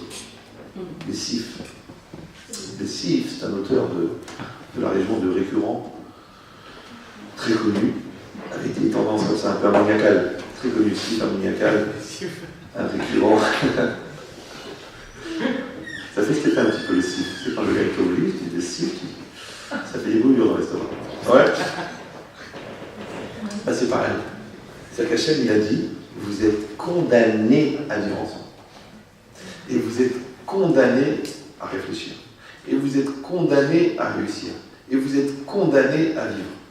Il y en a qui disent non, et non. Non, bah non, je veux pas. Pas qu'on m'impose, je veux pas qu'on me stresse, je veux pas qu'on m'oublie, je veux pas que... Mais tu veux la liberté, je veux la liberté. Tu veux la liberté, je veux la liberté. Tu veux la liberté, je veux la liberté. Aucune contrainte. Alors arrête de respirer. Tu seras libre. Quelque temps. Et après, on voit sur ton visage à la mort que tu as compris. Allez, voir, c'est clair. Les gens, des fois, ils refusent. Alors, ils vont faire des stages de réflexion, de philosophie, au Tibet. Quand c'est marqué à l'entrée, Tibet ou quoi? Mais ils y vont quand même. Tout le monde demande la libération du Tibet. Ouais. Le Tibet, qu'est-ce que je te dis? Ouais. Ben, c'est le contraire. Que toi, tu t'as compris qu'en vérité, cette liberté-là, elle existe, mais dans les limites. Pourquoi elle existe dans les limites? Pas parce qu'il y a des limites. C'est parce que c'est les limites qui te donnent accès à la liberté. Parce que c'est grâce à l'autre que tu es devenu ce que tu es devenu. Parce que c'est grâce à l'épreuve que tu as la maturité. Parce que c'est grâce au mal que tu as apprécié le bien. C'est grâce à la faim que tu as apprécié la nourriture. Ouais. C'est grâce au temps que tu as compris qu'il faut y aller. C'est grâce à la montre que tu as compris qu'il faut courir. Maintenant, chez un, la montre, elle crée un stress. Et chez l'autre, elle permet de créer l'emploi du temps. Donc tu fais un échange entre toi et la montre. Maintenant, une personne qui vit mal le lien avec la montre, il souffre. Il voit la trotteuse. Le temps qui passe, les journées, les semaines, on voit rien. Attends, avant-hier c'était au Rosh Hashanah. C'est pas possible, mais ça va trop vite. Les enfants ils grandissent, tu te retournes, tac, par mitzvah, tu reviens, mariage. Oh, 2 minutes! C'est la folie! La femme, tu l'épouses, tu te retournes. C'est pas possible. Tout va trop vite. Et c'est bizarre parce que plus tu vieillis, plus tu trouves que ça va vite. Quand t'es jeune, tu dis, à quelle heure ça finit le cours? Ouais. Et puis là, tu te dis, bon ben, alors les enfants, donc on est à Pessah. C'est bizarre. Alors en vérité, pourquoi? Parce que plus tu te rapproches de l'essentialité, plus les choses elles se concentrent. Et c'est quoi la mort? C'est pas la mort. La mort. Non, la mort, c'est la rencontre avec l'essentiel. C'est pour ça que les gens ont peur de l'essentiel. Parce que pour eux, l'essentiel, c'est la mort. T'as envie de te dire, tu m'as dit la vérité, tu m'as tué. Là, c'était trop dur. Là, vraiment, plutôt mourir que d'entendre une chose pareille. Là, vraiment, j'ai rendez-vous, j'ai rendez-vous avec l'examen, j'ai rendez-vous avec la dette, j'ai rendez-vous avec la banque, j'ai rendez-vous avec le directeur. À chaque fois que tu as rendez-vous avec la maturité, c'est la mort. Mais tous ces petits rendez-vous, c'est pour avoir le grand rendez-vous à 120 ans avec le PDG de l'univers. Il va dire bonjour, Barouf, oui. Qu'as-tu fait des 78 ans, 6 mois, 17 jours, 20 heures et 21 secondes que je t'ai octroyé au début de la création du monde pour que tu amènes la lumière dans ce monde? Bah écoute, pendant un moment, je ne savais même pas que j'existais. J'étais un consommateur, mais en 2 mots. Après un jour, en éclatant un boutin d'acné, je me suis dit, mais il y a peut-être quelqu'un derrière. Juste à ce moment-là, j'ai la révolution du sexe opposé. Après, on m'a mis le grappin dessus, il a fallu que je me marie. Après, ma femme, elle m'a dit, il faut un bébé tous les ans. Après, elle m'a dit, c'est trop petit. Donc, je me suis battu pour le payer le pavillon. Et puis après, on a dit, petit relâchement, et puis là, la voisine est arrivée. Bon, la voisine, elle m'a éclairé, elle m'a bien expliqué qu'en fin de compte, j'ai jamais vu ma femme, qui entre-temps avait vieilli. Donc après, je suis parti dans un délire avec elle. Manque de peau, vous savez comment ça se passe, les meilleures choses ont plus de fin, donc ma femme l'a découvert. Après, je ne savais plus comment lui expliquer quand je les aimais les deux, mais pas avec la même partie du corps. Donc, puis après, j'ai vieilli, bon, puis finalement, j'ai pris sur moi, elle a pris sur elle, et voilà, on est parti. Moi, je suis parti en délire, j'étais en Bretagne, truc, et puis l'autre était là-bas, et puis après, c'est passé, puis après, bon, quelqu'un m'a dit, bon, et là, tes chevaux, j'ai dit, bon, qu'est-ce que c'est? Bon, il m'a expliqué, moi, je pensais que c'était un plat japonais, bon, il m'a expliqué. Et puis voilà, puis après, j'ai commencé, puis bon, j'ai bien voulu faire des choses, j'ai essayé, puis après, j'ai glissé, puis c'est ce fameux trottoir qui m'a explosé l'arrière du crâne, et voilà, je suis là. Voilà. Le bon Dieu dit c'est bon, parce que je vais t'amener l'autre. Tu vois, lui, il a étudié toute la Torah, lui. Il a vécu la moitié de ta vie. Lui, il a sauvé 120 000 orphelins. Lui, il est mort fusillé, mais entre-temps, il a sauvé 30 000 familles pendant la guerre. L'autre, il a organisé le départ pour Israël. L'autre, il a sauvé les gens de l'Inquisition. Et t'as fait quoi? Ben, moi, j'ai 2 pièces à j'en ai pas. 500 000 francs, Al-Shetan, vraiment, on l'a payé 5, je protège, ici les loups. Je te parle de qu'est-ce que tu as fait, je te parle pas de ce que j'avais prévu de te donner. De toute façon, 2 pièces, il était déjà prévu depuis la création du monde que j'allais te donner ces 2 pièces. Mais c'était qu'est-ce que tu allais faire avec ces 2 pièces? Est-ce que tu allais organiser des Shabbats là-bas, vous alliez toute la famille à Jean les Pains, allez, on va tous à la synagogue, et tu leur fais les mises morim, et chacun il se réveille, et t'invites le voisin qui est comme un goy, il fait tchouva dans le petit 2 pièces de Jean les Pains, et grâce à lui, maintenant il a fondé une famille, et son fils il est Rosh Yeshiva en Israël. Oh non, on a fait des bonnes bouffes, on a fait des cailles, on a cuisiné des Shabbats, et on sortait à la plage, et on a. Je t'ai pas donné 2 pièces pour que tu fasses un pathos de plus, on est déjà 7 milliards. J'ai dit, mais je ne savais pas. J'ai dit, mais nul n'est censé ignorer la foi. Donc je repose la question, Marcouf, qu'as-tu fait des 78 ans, 6 mois, 21 jours, 10 heures et 20 secondes? Si quelqu'un va dire, oh, c'est stressant, tu crois que c'est que le bon Dieu t'a rendez-vous? Ouais, t'as dit à ta femme, je t'aime pour toujours. Et là, tu es en train de parler de ce que tu as découvert grâce à la voisine. Elle dit, mais le toujours, c'est quand? Donc, tu as rendez-vous. Tu as rendez-vous avec ta conscience, tu as rendez-vous avec tes parents, tu as rendez-vous avec ton patron, tu as rendez-vous avec la santé. Et tu dis, bon, vous fumez 4 paquets par jour. Mais non, vos poumons, on dit stop. Donc, vous avez une solution. Soit vous offrez vos poumons aux autoroutes, puisqu'il y a quand même 2 kilos de poumons. On va les déposer quelque part, sur un chantier d'autoroute. Tiens, tu prends les poumons, tu les poses par terre. Oh, c'est la même couleur. D'accord. Et il faut accepter. Non, pourquoi? C'est la minara de ma belle-mère. Mais non, tu ne peux pas fumer 4 paquets de clopes par jour, en plus des gitanes sans filtre. C'est que c'est carrément de la chambrère émincée. Ouais. Et après, tu dis que je suis mort à cause de la minara de ma belle-mère. Ah bah attends, c'est bizarre les gens. Et bien cette logique-là, c'est ça. Tu vois, parce que maintenant vous avez compris, c'est pas seulement de donner, c'est pas seulement de recevoir, c'est aussi de comprendre, c'est aussi d'accepter, c'est aussi de fonctionner, c'est aussi d'échanger, c'est aussi d'évoluer. Tout ça, c'est de la reconnaissance. Donc en fait, les scientifiques, ça fait 5000 ans qu'ils cherchent à créer le mouvement perpétuel. Il est là le mouvement perpétuel. Il est là. Tu donnes, tu reçois, tu dis merci. Ouais. Ça encourage l'autre à donner. Maintenant, le fait d'avoir reçu, ça t'encourage à donner. Donc, tu dis merci. L'autre, quand tu lui dis merci, il encourage à donner. Ça y est, le mouvement, il est perpétuel. Ça ne s'arrête jamais. Mais cette logique-là, ce qui est puissant et ce qui est fort, c'est qu'elle ne fonctionne pas que l'homme par rapport à l'homme. Elle existe aussi de l'homme par rapport à la matière. Pourquoi? Parce que c'est marqué que quand Moshe Rabbeinu, il était en Égypte et qu'Hachem lui a demandé d'appliquer les 10 plaies. Si vous n'avez pas vu le texte, vous avez vu le film, oui. Les 3 premières plaies, qui sont Dam, Séphardé, Al-Kéni, donc la plaie où il a rendu toute l'eau en sang.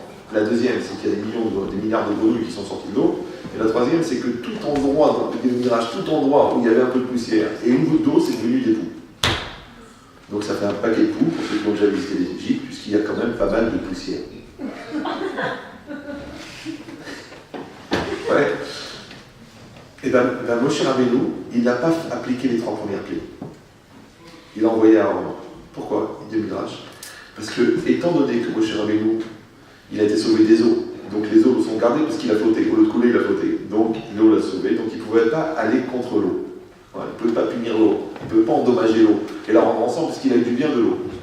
Ensuite, les grenouilles, elles viennent de l'eau. Donc il ne pouvait pas non plus faire appliquer la plaie des grenouilles. Et d'un autre côté, la vermine, elle vient du sable. Et le sable, quand lui, il a tué l'Égyptien, donc le sable, il s'est mis en mouvement et il a absorbé l'Égyptien, il a caché l'Égyptien pour pas qu'il se fasse attraper. Donc il est redevable envers le sable. Donc Moshe, il est redevable envers l'eau et envers le sable. Donc il ne pouvait pas appliquer les macotes, les plaies, sur le sable et sur l'eau. Donc il y a se détendre. L'autre et moi. L'autre, il a une conscience, moi j'ai une conscience. Donc moi je me sens redevable, toi tu te sens redevable, super. Mais la matière, elle n'a pas de conscience. À part d'après le professeur Lorenz, qui a prouvé que la matière a une conscience. Mais on va rester calme, d'accord? La matière n'a pas de conscience. La matière, c'est quoi? C'est des molécules qui subissent une certaine trajectoire, qui est véhiculée par un certain ange qui lui donne l'expression d'une volonté divine. Donc, d'accord? C'est ça la matière. Donc la matière, elle veut rien, la matière. La matière, elle dit pas merci, la matière, elle vient pas vers moi, la matière, elle fait rien, ça veut rien dire. Eh bien, c'est faux. Alors, tu as vu que soit tu dis que la matière, en vérité, elle a vraiment un rôle à jouer, et toi, tu as un rôle à jouer envers la matière, et la matière te le rendra parce que tu as été fidèle à la matière. Ça va? C'est comme un gars, il a un petit magasin. Et ce petit magasin, il l'a nourri, il a payé son mariage, il l'a nourri pendant 40 ans, il a payé tout le mariage de ses enfants. C'est un petit magasin. J'aime un nom comme ça. Un petit magasin, rue de Passy, un truc de retouche. Ouais, il a marié tous ses enfants avec ce petit magasin. Bon, je ne l'ai jamais manqué. Et tu vas dire, oui, mais rue de Passy, c'est normal, il a gagné beaucoup d'argent. Non, parce que juste avant, il avait un supermarché. Il est parti avec des dettes. Et le petit magasin, il avait la bracha dedans.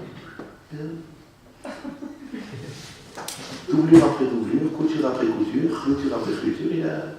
au Hachem. Donc ça veut dire quoi? Alors maintenant, ce petit magasin, lui, il se sent redevable envers ce petit magasin. Il doit le respecter. C'est comme les paysans, ils te disent respecte la terre elle te respectera. Vous savez que la science, vous savez que d'après les Goïms, le monde existe depuis 15 milliards d'années. D'après nous, depuis 5775 ans. Maintenant, les cultivateurs, grâce aux scientifiques, ont créé un concept. Donc vous vous imaginez que la Terre, ça fait 15 milliards d'années qu'elle est là, d'accord? D'après nous, ça fait 5775 ans. Donc ça fait 5775 ans que la Terre, elle produit. C'est que la Terre, c'est un phénomène quand même. La Terre, c'est un phénomène. Oui, vous mettez du blé, vous mettez des arbres fruitiers, vous mettez des fleurs, et ça pousse, et quand ça pousse pas des bonnes choses, ça pousse des mauvaises herbes, et ça pousse, ça fait des lianes, ça fait des arbres, ça fait des trucs, ça fait 5700 ans que ça produit, c'est un truc qui produit. Oui, c'est vrai ou non? C'est comme si vous avez une boîte d'allumettes. Combien tu peux allumer d'allumettes? Tu veux une allumette, mais ça s'arrête jamais cette boîte. Oh! Eh bien la Terre, elle s'arrête jamais. Encore une fois, nous, ça fait 5700 ans, donc on est modeste. Eux, c'est 15 milliards d'années. Eh bien, grâce à la culture intensive, aux produits chimiques et aux engrais, ils ont créé un concept de terre morte. C'est très intéressant au niveau scientifique. C'est comme si tu prends de la moquette, tu la mets en poussière, et tu plantes une rose. Ça ne pousse pas. Pourquoi? Parce que c'est normal, c'est de la poussière de moquette. Je ne te parle pas du truc que tu fumes, je te parle de la poussière de moquette. La poussière de moquette, si tu mets une graine et tu arroses, ça ne pousse pas. Mais si tu mets une graine dans de la terre, ça pousse. Et bien grâce à leur science, grâce au progrès, ce que la nature n'a pas réussi à faire en 5700 ans, eux, en 100 ans, ils ont réussi. Ils ont réussi à créer de la terre morte. Il n'y a rien qui pousse. Ça ne pousse plus. Il n'y a plus rien, il n'y a plus de protéines, il n'y a plus de... Enfin, je ne sais pas comment ça marche. Il n'y a plus rien, tu plantes, c'est comme si tu as mis ton doigt dans le nez, et tu ne pourras rien sortir, sauf si tu es archéologue. Mais il n'y a rien qui sort. Ça ne pousse plus. C'est-à-dire que tu as créé un concept de terre morte. Oui. Mais si tu peux créer une terre morte, tu peux aussi créer des gens morts. C'est mieux, non? C'est pas des gens que tu tues, c'est des gens qui sont atteints de cette maladie qui s'appelle la consommation. D'accord? Tu te lèves le matin, tu bouffes, tu dors, tu meurs, tu fais le cinquième. Mais tu es vivant, et ça bouge à l'intérieur. Non. Et comment tu le vis? Examine. Ah oui, c'est une solution. Tu vois, qu'est-ce que tu as fait? Tu as créé des personnes mortes. Tu as créé des endroits morts. C'est cet endroit, tu sais, c'était une zone industrielle à l'époque, ça produisait, ça développait. Non. Tu roules en voiture, personne qui habite là, normalement. Mais il y a des maisons. Mais bon, enfin, tu sais, ça s'est déplacé. On crée des. Ça, c'est un enseignement que j'avais reçu d'un chef indien. Je sais que j'ai des références qui déstabilisent. En fait, j'avais vu un documentaire. Il était choquant. Je vous le dis ou c'est. Oui, non? Ouais. Vous n'êtes pas fatigué encore? C'était, vous savez, quand il y a eu les guerres indiennes, eh ben, les Européens ont gagné. Les Anglais, les Américains, les porteurs du progrès, de la machine à vapeur, de l'arme à feu, tout ça, ils ont gagné. Ils ont gagné contre les Indiens qui étaient les sauvages, les sauvages. Le dernier chef indien, il a fait donc conclu un accord de paix avec le chef de la représentation des envahisseurs. Regardez ce qu'il a dit, mais c'est un truc incroyable. Dans l'autre, c'est le sauvage, et l'autre, c'est le civilisé. Vous avez bien compris qu'à l'époque, pour économiser les frais de coiffeur, ils scalpaient les gens. D'accord? Donc c'était vraiment une approche violente du métier de la coiffure. Mais, alors le chef indien, il a dit au gars, il a dit voilà, on a perdu la guerre. Donc puisqu'on a perdu la guerre, ça veut dire que, par le hasard ou bin Hashamaïm, la terre vous revient. Il a dit maintenant, nous, ça fait des milliers d'années qu'on est là. Pour eux, ils comptent en lune, ils comptent en truc. On est là. Maintenant, nous, qu'est-ce qu'on a fait? On a reçu une prairie, la prairie, d'accord? On a mangé les animaux de la prairie. Avec la peau des animaux, on a fait nos maisons. Ouais. Les maisons, elles sont faites en peau, elles pourrissent. Avec le bois, on a fait les tentes. Avec le feu, on a cuisiné. On a fait nos enfants, on a mangé et on a laissé la nature telle qu'elle. Maintenant, on vous la confie. On verra qu'est-ce que vous allez en faire. Ouais. Quand ils ont amené les chemins de fer, ils ont amené la grippe. Ils ont amené le sida, ils ont amené les films porno, ils ont amené. Mais tu dis, c'est lesquels? C'est qui les civilisés? Alors je ne suis pas en train de faire le procès maintenant du monde, du progrès. Rien de prendre le recul, de dire que des fois, là où tu crois que le sens il est, peut-être qu'il n'est pas. C'est l'inverse. Ben, c'est pareil. Si vous avez pris le recul de regarder différemment le conflit américo-indien, d'accord? Peut-être que vous pouvez encore plus de recul et essayer de regarder comment la Torah, elle regarde l'univers. Ça va? Parce que si tu as synthétisé, si tu vois une action et que tu la synthétises en phénomène, et si du phénomène tu tires le principe, et bien quand tu es dans le principe, tu vas tirer le message philosophique, et juste après le message philosophique, tu vas peut-être trouver la trame spirituelle de l'événement. Vous avez compris pourquoi les chercheurs ils s'arrêtent avant. Si déjà tu fouilles, pourquoi tu t'arrêtes à la philosophie? Pourquoi tu essaies de comprendre la synergie comment ils appellent ça, le confluent harmonieux des énergies. Si tu es déjà prêt là, alors pousse encore un peu. Essaye de regarder le côté spirituel. Ah non, ça c'est déjà c'est l'obscurantisme. C'est quand même bizarre que le mec obscurantiste il t'explique ce que toi tu es censé comprendre. Parce que toi tu regardes que la partie voyante de l'iceberg et que lui il voit la globalité de l'histoire. Donc c'est marqué ici. Que quand Moshe Rabbeinu, il n'a pas été contre une nature qui lui a rendu service, c'est pas parce qu'il a de la peine et qu'il se dit ça se fait pas, c'est pas joli, c'est pas poli. Non, c'est une règle intrinsèque qu'une chose qui t'a fait du bien, tu ne peux pas lui faire du mal. Pourquoi? Parce que tu vas casser, tu vas pas être le vecteur de la continuité du système. La continuité du système, c'est que les choses, elles sont nécessaires. D'accord? De la même manière, quand les Midianim ont attaqué les bénis Israël et qu'ils ont mis en place tout l'événement de Baal Péor, où ils ont envoyé leurs filles pour aller détourner, pour faire fauter les bénis Israël, et qu'il y a eu il y a eu 24 000 morts à cause de cette faute-là qu'ils ont fait avec les Midianim. Et quand Akadosh Baruch Hu, il a dit maintenant à Moshe Rabbeinu, va te venger, va faire payer les Midianim, oui, le peuple de Midian, qu'est-ce qu'il a dit Moshe? Hachem lui a dit, Nekom nikmat béni Israël met à Midianim. Va venger et va faire payer la vengeance des bénis Israël envers les Midianim. Et qu'est-ce qui est marqué? Vaishlach Otam Moshe. Moshe les a envoyés. C'est-à-dire que Moshe, il a envoyé des gens pour aller faire ça. Il dit le Midrash, il dit je comprends pas. Hachem lui a dit à lui, il va le faire. Et lui, il envoie quelqu'un. Ça va? C'est comme si ton colonel de l'armée israélienne te dit, bon David, tu prends un groupe, tu vas faire un truc. Il dit oui, ok. Tiens, Chaim, allez-y. Attends, mais t'as pas compris, je t'ai donné un ordre à toi. Tu le donnes à l'autre, toi? Comment Moshe Rabbeinu, en fin de compte, il a désobéi à Dieu. Puisque Dieu lui a dit, va venger les bénis d'Israël, va punir les Médianim. Et lui, qu'est-ce qu'il a fait? Il a envoyé quelqu'un. Donc il a désobéi. Alors il dit le Midrash, pourquoi? Parce que, regardez ce qu'il dit, et la Aliédé Shinit Gadel des Midian. Parce que vous savez que quand Moshe a tué l'Égyptien, il s'est enfui. Oui, il s'est enfui au Midian. et en Midian, il a été accueilli. Et comme il est resté là-bas pendant un certain temps, et que là-bas, il a été accueilli, que là-bas, il a rencontré sa femme, et qu'ensuite, il est revenu en Égypte pour sauver les bénis d'Israël, donc il a dit, comme j'ai grandi en Midian, c'est-à-dire que j'ai vécu en Midian, et Nobédi chez Ani Metzayer, Lémi chez Asalitoa. C'est pas normal que je vais faire du mal à ceux qui m'ont fait du bien. Attends, mais dans tous les Midianim, c'est un peuple. Ouais. Il y a une famille qui t'a fait du bien. Et c'est quelle famille? C'est la famille de Yitro. D'accord? Donc maintenant, Moshe Rabbeinu, il est redevable envers Yitro. Oui, mais il n'a pas le droit de s'attaquer à tout le peuple. Parce que la terre de Midian, le peuple de Midian, une personne dans la terre de Midian l'a accueilli, donc il n'a pas le droit d'aller. Mais on n'a pas vu qu'Hachem lui a dit, mais je ne comprends pas, tu désobéis. Mais c'est très vicieux, c'est que le bon Dieu lui a dit, va venger les bénis d'Israël en attaquant Midian.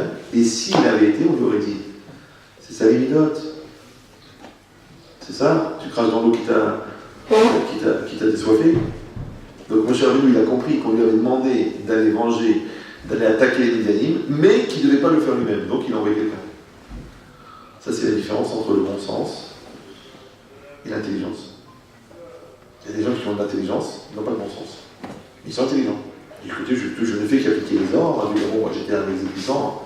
D'accord, mais quand on t'a dit de mettre des enfants vivants dans un four, il y a un moment où tu as conscience de, même pour un naze, petit naze, nasillon, d'accord, groupe de nazes, parti nazi, d'accord, quand même tu pouvais quand même réagir. Ben écoutez, je n'ai fait qu'exécuter les ordres. Donc t'es un mec intelligent, mais t'as pas de bon sens.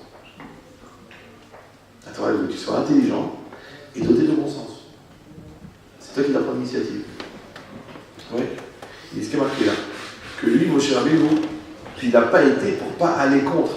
Maintenant, si vous réfléchissez, quand il est parti d'Égypte, parce qu'il avait tué l'Égyptien, ouais, il a été. Vous savez comment il a été accueilli en Midian? Vous savez ou non? Il a été accueilli par Yitro. Et Yitro, qu'est-ce qu'il a fait? Il l'a dénoncé. Et quand ils l'ont dénoncé, ils l'ont mis en prison. Il est resté 10 ans. Et comment il a survécu? Parce que la fille de Yitro lui a amené à manger, si pour un. Vous n'avez pas vu le film? Très belle histoire. Hein, c'était repris ensuite dans les feux de. Bon.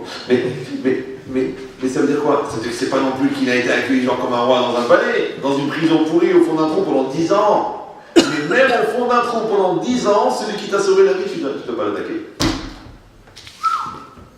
Ça fait peur. Ça va? Mais si tu pousses encore plus, donc maintenant on a vu qu'il y a une reconnaissance envers la matière, maintenant là, il y a une reconnaissance envers un peuple, envers une terre, il y a pire encore. Pourquoi? Parce que dans le passage où donc on a dit que Moshe Rabbeinu, il a tué l'Égyptien. Quand il a été accusé de meurtre, il s'est enfui. Quand il s'est enfui, il arrive en Midian. Maintenant, il arrive en Midian devant un puits. Et devant ce puits, il y avait le fils de Yitro qui était en train de faire boire le troupeau. Et il y avait des messieurs là-bas de Midian qui étaient en train de les embêter. Vous voyez un peu les gens un peu pressants, les gars qui se collent à vous dans le métro. Vous voyez un peu le genre de l'eau. Ouais. Donc, Moshe Rabbeinu, il a vu que des jeunes filles pures étaient embêtées par des voyous. Évidemment, il a été pour les sauver. Maintenant, Moshe Rabbeinu, tu ne discutes pas avec lui. Parce que tu dis, bon, mais peut-être qu'on pourrait se bagarrer. Non, Moshe, il fait 5 mètres de haut. C'est bon. Et tu dis, bon, monsieur, oui, pas de problème. Je maintenant, j'y vais. D'accord. Donc, il les a sauvés. Alors, qu'est-ce qui est marqué dans le passouk? Qu'elles, quand elles ont été sauvées par Moshe, elles ont couru chez leur père, elles ont un langage incroyable, elles ont dit, Ish mitrid silanu. Un homme égyptien nous a sauvés. C'était qui? C'était Moshe Rabbeinu. Alors Rachid dit pourquoi il a appelé un homme égyptien? Eh bien, il dit parce qu'il est habillé en égyptien, ça se voyait. Ou parce qu'il venait d'Égypte. Un égyptien, c'est un gars qui vient d'Égypte. D'accord? Ça, c'est au niveau du sens littéral. Mais le Midrash, il dit non, c'est quoi un homme égyptien? En vérité, pourquoi Moshe Rabbeinu, il s'est retrouvé à cet endroit-là, à ce moment-là? Parce qu'il avait tué l'Égyptien. Donc il a dû s'enfuir. S'il avait tué une semaine avant, il serait arrivé, mais ils n'auraient pas été là, en train de se faire embêter. Donc il a fallu qu'il le tue à tel moment, et qu'il ait tel temps de fuite pour arriver à ce moment-là. Alors le Midrash dit, c'est comme un exemple. C'est comme quelqu'un, il se fait mordre par un scorpion, par un serpent, et vite, il faut qu'il trouve une rivière pour aller nettoyer la plaie, sinon il va mourir à cause du poison. Et il court à la rivière, et quand il arrive, il voit un enfant qui se noie. Donc il saute dans lui, il le sauve. D'accord? Donc l'enfant il est sauvé, merci, on va chez les parents. Alors le gars il dit, écoutez, merci d'avoir sauvé mon fils. Alors le gars il dit, mais c'est pas moi qu'il faut remercier le serpent, parce que c'est le serpent qui m'a piqué, et comme le serpent m'a piqué, j'étais au bon endroit, j'ai sauvé votre fils. Ça va? Super. Alors maintenant on arrive à un problème. Je ne sais pas dans quelle mesure vous aurez l'objectivité intellectuelle pour accepter la conséquence de ce que je vais vous dire tout de suite. Si on dit que Moshe Rabbeinu, si on dit que les filles de Yitro ont été sauvées, non pas par Moshe, ouais, mais par le fait, par l'homme égyptien. Parce que comme il a tué l'Égyptien, c'est pour ça qu'il était là-bas. Donc quand ils ont dit Ishmitri, ça veut dire l'homme d'Égypte que tu as tué, c'est ce qui a permis que tu sois là pour nous sauver. Ça va? Ça va toujours? Maintenant, l'homme égyptien, Moshe, il l'a frappé, il l'a tué. Vous savez pourquoi il l'a tué? Parce que l'Égyptien, il frappait le juif. Ça va? Maintenant, est-ce que vous savez pourquoi l'Égyptien frappait le juif? Parce que le juif s'était révolté contre l'Égyptien. Maintenant, pourquoi le juif s'est révolté contre l'Égyptien? Parce que l'Égyptien, qu'est-ce qu'il faisait? Il prenait le juif, il l'envoyait au travail, et après il allait coucher avec la femme du juif. Bah oui. Elle pensait que c'était son mari, parce qu'il venait à 5h du matin, et pendant qu'elle dormait, lui il allait avec elle, il dormait avec elle tous les jours. Donc le gars, quand il s'est rendu compte qu'il dormait avec sa femme, il se plaint que c'était son capot, il s'est bagarré avec lui. Comme il s'est bagarré avec lui, Moshe est venu, il a vu l'objet de la bagarre, il a tué l'Égyptien. C'est vrai ou non? Donc si tu dis merci à Moshe Rabbeinu, il faut que tu dis merci à l'Égyptien, qui en mourant ont permis à Moshe d'arriver. Mais pour dire merci à l'Égyptien, il faut dire merci au Juif qui l'a frappé. Mais lui, il l'a frappé parce que sa femme était abusée. Donc il faut dire merci à la femme qu'elle a été abusée. Je ne sais pas si vous... C'est que quand tu remontes la chaîne des causalités qui ont amené là où tu te trouves, dans les causalités, il y a des choses extraordinaires et il y a des choses horribles. Or, si la reconnaissance, c'est de reconnaître la causalité positive, eh bien, il y a des causalités négatives qui ont généré des conséquences positives. Donc, il faut que tu dises merci au négatif alors. Tu vois, ce prof, là, il t'a saoulé, mais grâce à ça, pratique. Alors que l'autre était très cool. Hein.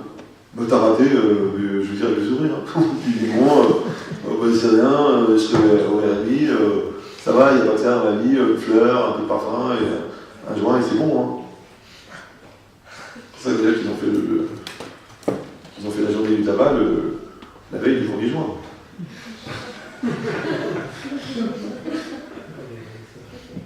Ce jour-là, je ne fais pas, mais le lendemain, c'est le 1er juin.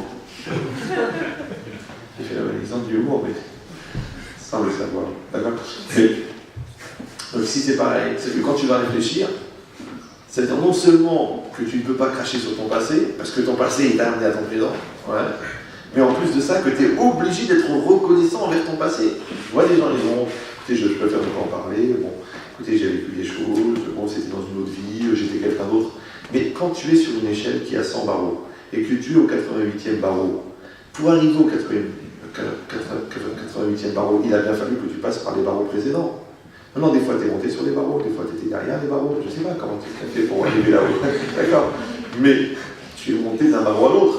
Maintenant, il y a des barreaux qui ont de la galoude, il y a des barreaux qui sont sales, il y a des barreaux dont tu as honte de parler, mais c'est quand même les barreaux qui t'ont emmené là où tu es. Ça va?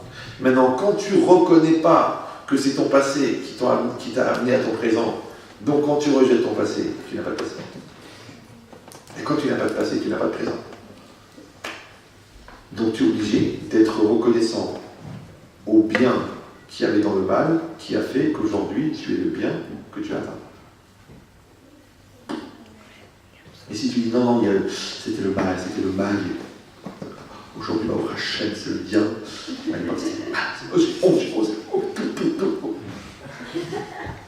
Non, le mal, quand tu l'optimises, ça devient du bien. Maintenant, tu n'es pas obligé a priori d'organiser du mal pour te dire qu'en l'optimisant, je pourrais en faire du bien. Tu veux ou non? C'est comme si quelqu'un disait, ouais, si tu es mes parents, je me rendais compte du bien qu'ils m'ont fait. Ça serait peut-être une solution. Ben non, tu ne vas pas faire. Tu n'organises pas le mal pour que ça génère du bien. Mais par contre, le mal qui s'est passé, volontairement ou involontairement, eh ben, tu le reconnais. C'est pour ça que c'est marqué que celui qui fait teshuva par ahava, celui qui fait teshuva par amour, qui se repent par amour, alors ces avérotes sont considérés comme des mitzvot. Tu te dis, attends, le gars, c'est trop pratique. Il fait toute la drogue du monde, il devient un élève du Hargeta à Ibiza pendant des années, d'accord? Et toutes les soirées talmudiques d'Ibiza, et puis avec tous les élèves qui sont là, il partage tout, d'accord? Et puis après, il dit, ah, mais enfin, mais c'est un sourd, mais khlam. Il s'achète une grande kippa, il se laisse pousser les paillettes, et après il apprend le Talmud, et puis il va au mikvé tous les jours, et après maintenant il est installé à Tzfat, et il écrit un Sefer Torah, inspiré par la pensée du Harizal. Je dis qu'on a Kavod, divisé à Tzfat quand même, c'est quand même du chemin. Ouais. Et bien l'idée c'est ça, c'est quoi? C'est comment la Torah peut dire que celui qui fait Teshuvah par amour, ces avérotes sont considérés comme des mitzvot. Encore une fois, tu ne peux pas faire ça a priori, d'accord? Mais l'idée c'est quoi? Parce que c'est quoi l'amour? On a dit que l'amour, c'est le fruit de la rencontre entre la bonté et la reconnaissance. C'est que quand quelqu'un me fait du bien, et que je reconnais le bien, le lien de bonne volonté à reconnaître, il va rencontrer le lien de volonté à donner. Donc quand moi je fais Teshuvah par amour, ça veut dire que je suis capable de reconnaître, de développer une volonté de reconnaissance envers Dieu qui a exprimé une volonté de me donner. Ça va? J'ai été jeté en boîte de nuit là-bas, à moitié shooté, à moitié bourré là-bas, et le bon Dieu là-bas, il m'a envoyé un Lubavitch ou un copain ou quelqu'un qui m'a dit sors-toi, t'es un gars bien, t'es une neshama, et je me suis battu, il m'a enfermé dans une pièce, il m'a enlevé la cloque, et après je me suis truqué, il m'a trouvé un travail, il m'a emmené quelque part, on ne me connaissait pas, il m'a formé, après il m'a donné un travail, après il m'a présenté ma copine, maintenant on est mariés, on a 4 enfants, après j'ai étudié la Torah. Donc ce gars-là, t'as pas fini de dire merci. Maintenant, quand toi t'étais jeté là-bas au fond de ton trou, et malgré que t'étais jeté au fond de ton trou, et que toi-même tu disais que la religion et que c'était l'opium du peuple, alors que tu n'avais pas du tout besoin de religieux pour aller chercher l'opium, c'est pas grave, puisque ta vie partait en fumée, sans mégoter bien sûr, hein, c'est pas des mots, d'accord? Mais toi, c'est-à-dire que t'étais au fond du trou, au fond de la chala, faut dire les choses comme elles sont, et le bon Dieu il est venu te chercher. Alors je sais pas là-bas ton arrière-grand-mère, de Tlemcen ou de la Goulette, je sais pas quelle prière elle a fait, qu'est-ce qu'elle a fait. Elle a dit au bon Dieu, allez, je t'en prie, laissez mon arrière-petit-fils, sors-le de la crête, d'accord? Donc le bon Dieu, il t'a envoyé la personne, il t'a révélé, il t'a fait l'accident de la route qui t'a ouvert les yeux, il t'a fait l'avortement qui a fait que t'as quitté Christian, d'accord? Il t'a fait quelque chose, enfin la perte de l'enfant, ouais. Il t'a fait quelque chose. Et toi, t'as ouvert les yeux, t'as dit, je suis folle, qu'est-ce qui m'arrive, je suis fou, qu'est-ce qui m'arrive? D'accord? Donc maintenant, en fin de compte, si tu vois dans l'état où tu étais, si tu vois dans la situation où tu étais, et que tu arrives à reconnaître que malgré là où tu étais, le bon Dieu quand même il t'a fait de la bonté, cette reconnaissance de la bonté de l'endroit où tu étais, maintenant la reconnaissance, la grandeur et l'intensité de la reconnaissance, elle va être fonction de la gravité de ce que tu avais fait. Ça va? C'est que plus tu sais que tu étais bas, et plus tu sais que la reconnaissance, elle va être grande.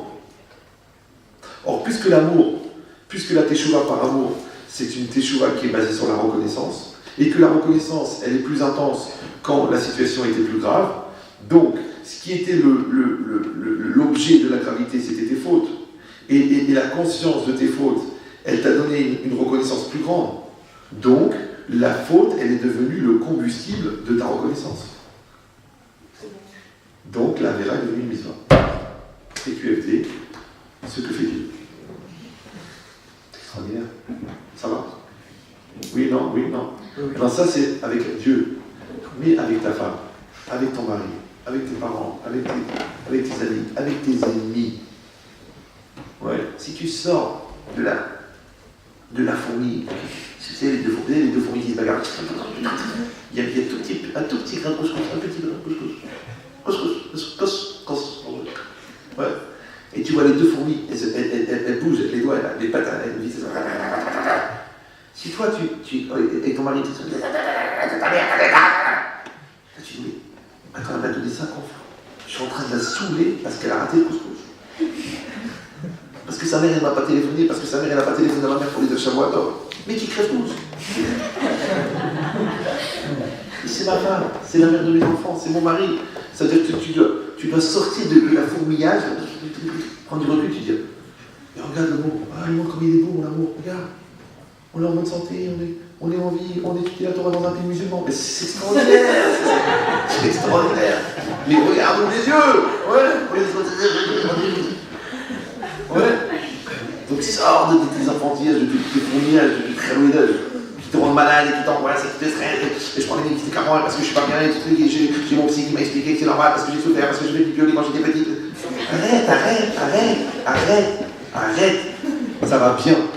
Le mec, il était à Auschwitz. Il ne savait pas s'il allait mourir demain. Il se levait le matin, il voyait une fleur dans le champ d'à côté, et il kiffait la poésie. À Auschwitz, il kiffait la poésie. Ça sentait la mort, ça sentait la truc, ça sentait le capot, le truc, les morts, les enfants éclatés. Et lui, il voit la fleur, il dit regarde la fleur, regarde, le mec il est parti dans la poésie à Auschwitz. Et toi, à Neuilly-sur-Seine, 180 mètres carrés à l'étage, 1 million d'euros dans ton compte, 2 appartements à Natania, et ta femme, elle a pris un peu sur les côtés, tu dis, tu sais quoi, tu m'as compris, tu m'as enlevé la envie de vivre. Bon, elle a accouché il y a 2 mois. Laisse faire, elle a pris dans du guillot. Tu sais quoi, tes petits trucs sur les côtés là, tu sais, je suis pleurer. Moi, j'ai épousé un mannequin, je veux que tu deviennes un mannequin. Mais le mannequin, il n'accouche pas. Moi, j'ai accouché. Laisse-moi le temps, laisse-moi récupérer. Non, c'est quoi ces trucs? Regarde, je n'ose même pas te regarder. Tu sais quoi, je tourne la tête, je te vois te déshabiller, j'ai envie de vomir. Il y a des gens comme ça. Moi, j'en ai eu ici, déjà. Le gars, il m'a dit non. Mais écoutez, elle n'est pas exactement le modèle dont j'ai besoin. Mais sache que c'est pour ça qu'on a fait des statues. Vous allez au musée, la statue, elle ne bouge pas. Je suis sûr que dans les musées, il y en a de temps en temps, ils vont caresser les parties vitales. Ouais, je suis sûr. Parce que la statue, elle est parfaite. Tu viens, ça fait 2000 ans qu'elle a été taillée, tu viens, elle est encore là. Elle n'a pas épousé une statue. C'est une matière vivante, elle bouge, elle change, elle grossit, elle vieillit, elle fait des rides, elle fait des sourires, elle fait la gueule. Ah ben, c'est une matière vivante. Elle dit non, non. La folie, non? Oui, non, oui, non. Oui. Confirmation. D'accord. Ben ici, c'est pareil. Que la personne, si elle va prendre le recul de se dire, mais je dois tellement à l'autre, à celui qui m'aime. Ouais. Et après, tu peux aller encore plus loin. Tu peux dire, mais je dois même tellement à celui qui ne m'aime pas. Mais oui. Parce que comment j'ai atteint le calme? Comment j'ai appris la sérénité? Comment j'ai géré ma colère? Comment j'ai vu la folie de l'autre? Comment j'ai appris à ne pas devenir comme ça? Mais Baruch Hashem. Vous savez que moi, j'ai appris beaucoup de morale. Notamment ne pas fumer. Parce que quand je l'ai vu fumer 4 paquets de Marlboro rouge par jour et 18 cigarettes en 1 heure, je peux vous dire qu'il a fumé pour moi. Maintenant, c'est vrai que peut-être que la cigarette, ça donne de la concentration, peut-être qu'il a étudié plus la Torah grâce à ça, c'est possible. Mais quand j'ai vu l'état de santé qui suivait, j'ai dit, je ne vais pas fumer. Donc tu vois, tu apprends des qualités, tu apprends du défaut, donc tu dois dire merci d'avoir pu assister à ça. Tu as vu la radinerie de l'autre, mais tu es devenu généreux. C'est bon ou non? Tu as vu la colère de l'autre, mais tu as vu les bienfaits de la sérénité. Tu as vu le stress de l'autre, mais tu as vu le plaisir d'être calme. Tu as vu la prise de tête, tu as vu le recul. Tu as eu l'irrationnel, tu as dans le rationnel. Donc même le mal, quand tu l'observes et quand tu en tires et quand tu le reconnais, c'est la reconnaissance. Ouais. Tu grandis grâce à ça. Ah maintenant tu dis ça fait de la peine parce qu'on a investi, parce qu'on y a cru, parce qu'on a donné, parce qu'on fait partie d'un même groupe, d'une même famille, d'une même tribu, d'un même troupeau, c'est possible. J'exagère, mais pas tellement. Mais l'idée c'est quoi? Sachez que tu ne peux pas donner plus que ça te coûte. Donc quand ça commence à te coûter plus que ce que tu donnes, c'est la limite de l'investissement. C'est ça la vie. Quand moi je donne cours, moi ça fait 25 ans que je donne cours. Maintenant, au Rachel, plein de gens m'ont dit on a fait Tchouva, on a notre âme, on a changé avec vous, on a évolué, on a sauvé notre couple, on a sorti de la dépression, on a arrêté le shit, on a gagné une metteur en scène, on a racheté mon poulain. J'ai tout eu comme les étoiles. Mais moi perso, si vous me demandez, je sais que vous ne me demandez pas, mais je vous le dis quand même, vu que c'est moi qui ai la parole. Moi perso, comme ça je le pense bémette, hein. J'ai pas de galavage, de trucs de orgueil. Moi, je n'ai fait qu'une proposition. Vous avez compris l'idée ou non? C'est dans ma tête, et comme ça je le fais avec mes enfants, et comme ça je le fais avec ma femme, et comme ça je le fais avec la vie. C'est qu'au fond, avec la plus grande efficacité, avec le meilleur charisme, avec la meilleure gestion des priorités, avec une capacité d'analyse extraordinaire, une sensibilité hypertrophiée, tu ne pourras jamais faire plus que 50%. Tu ne pourras jamais faire plus qu'une proposition. Maintenant, dans une proposition, il y a toujours la liberté à l'autre d'en faire quelque chose de la proposition. Il peut en faire du bien, il peut en faire du mal. Si tu fais du bien à quelqu'un, mais il peut le prendre mal. Il y a un rave, c'est un HKR, donc c'est une mentalité. Un jour, quelqu'un lui a fait une crasse. Il a été le voir, il a dit, mais pourquoi tu me fais une crasse? Il a dit, tu sais, c'est un grand rave. Il a dit, les gens à qui j'ai fait du bien, qui me font du mal, je comprends. Mais toi, je t'ai jamais fait de bien, pourquoi tu me fais du mal? Pour ça, je connais un peu. Et je vous dis le raisonnement, c'est quoi le raisonnement? C'est que quand je fais du bien à quelqu'un, en même temps je fais du bien, en même temps je lui crée un complexe du fait qu'il a besoin de moi pour avoir le bien. Maintenant, celui qui arrive à s'annuler parce qu'il voit l'amour de l'autre, plutôt que voir chez l'autre le besoin de le manipuler, c'est celui qui est sorti de la parano, de la névrose et des problèmes psychiatriques qui font que l'autre, en existant, m'empêche d'exister. Donc il va accepter la bonté de l'autre, il va dire merci mon Dieu de m'avoir fait rencontrer quelqu'un comme ça. Mais celui qui lui est dans le malaise et dans la peur et dans le stress et dans sa caverne, tout au fond là-bas en train de cacher son moi de peur qu'on découvre qu'il est vraiment un malade. Donc la bonté de l'autre, ça devient une agression parce qu'il va l'obliger de sortir de la caverne et de sortir et se mettre à nu et donner et d'apporter et pire encore de n'exister pour l'autre. Waouh, c'est trop. Donc le stress que tu crées à quelqu'un en lui donnant, quand il l'autre qu'il est mal dans sa peau, ça génère chez lui un comportement qui va s'appeler la haine. Donc il va dire pourquoi est-ce que tu m'as fait du mal puisque je t'ai jamais donné? D'accord, les hommes? Oui. C'est que quand tu donnes à quelqu'un, tu dois le faire avec une finesse tellement grande que tu peux en même temps désamorcer le stress que tu lui as créé en lui apportant. Alors qu'il y a des gens qui disent, je ne comprends pas, j'ai tout donné, j'ai tout fait, j'ai tout entièrement, de bon cœur. Comment il est méchant, les mots qu'il me dit. Et je ne peux pas. Et ils ne savent pas dire merci, ils ne savaient pas reconnaître, ils ne savaient pas pourquoi, parce qu'ils sont tellement orgueilleux, ils sont tellement égoïstes, que la limite tu les saoules, parce qu'ils sont prêts à profiter du système, mais ils ne veulent pas reconnaître le système. C'est trop. Ça leur crée des comment dire merci, c'est-à-dire que ça veut dire casser son lit de scénario, ça veut dire enlever son orgueil, remettre en cause son amour propre, et ça ils ne peuvent pas, puisqu'ils ne sont définis que par leur modestie. Puisqu'ils sont l'incarnation de la lourdeur. Comment tu peux demander à un lourd de devenir intelligent? Il est lourd. Il fait un effort extraordinaire pour se maintenir lourd. Ouais, quelqu'un qui fait des efforts extraordinaires pour être égoïste, quelqu'un qui fait des efforts extraordinaires pour être méchant, tu lui dis, allez, tiens, un mot gentil. Comment je fais comme ça? J'arrive pas. Allez, dis un mot gentil.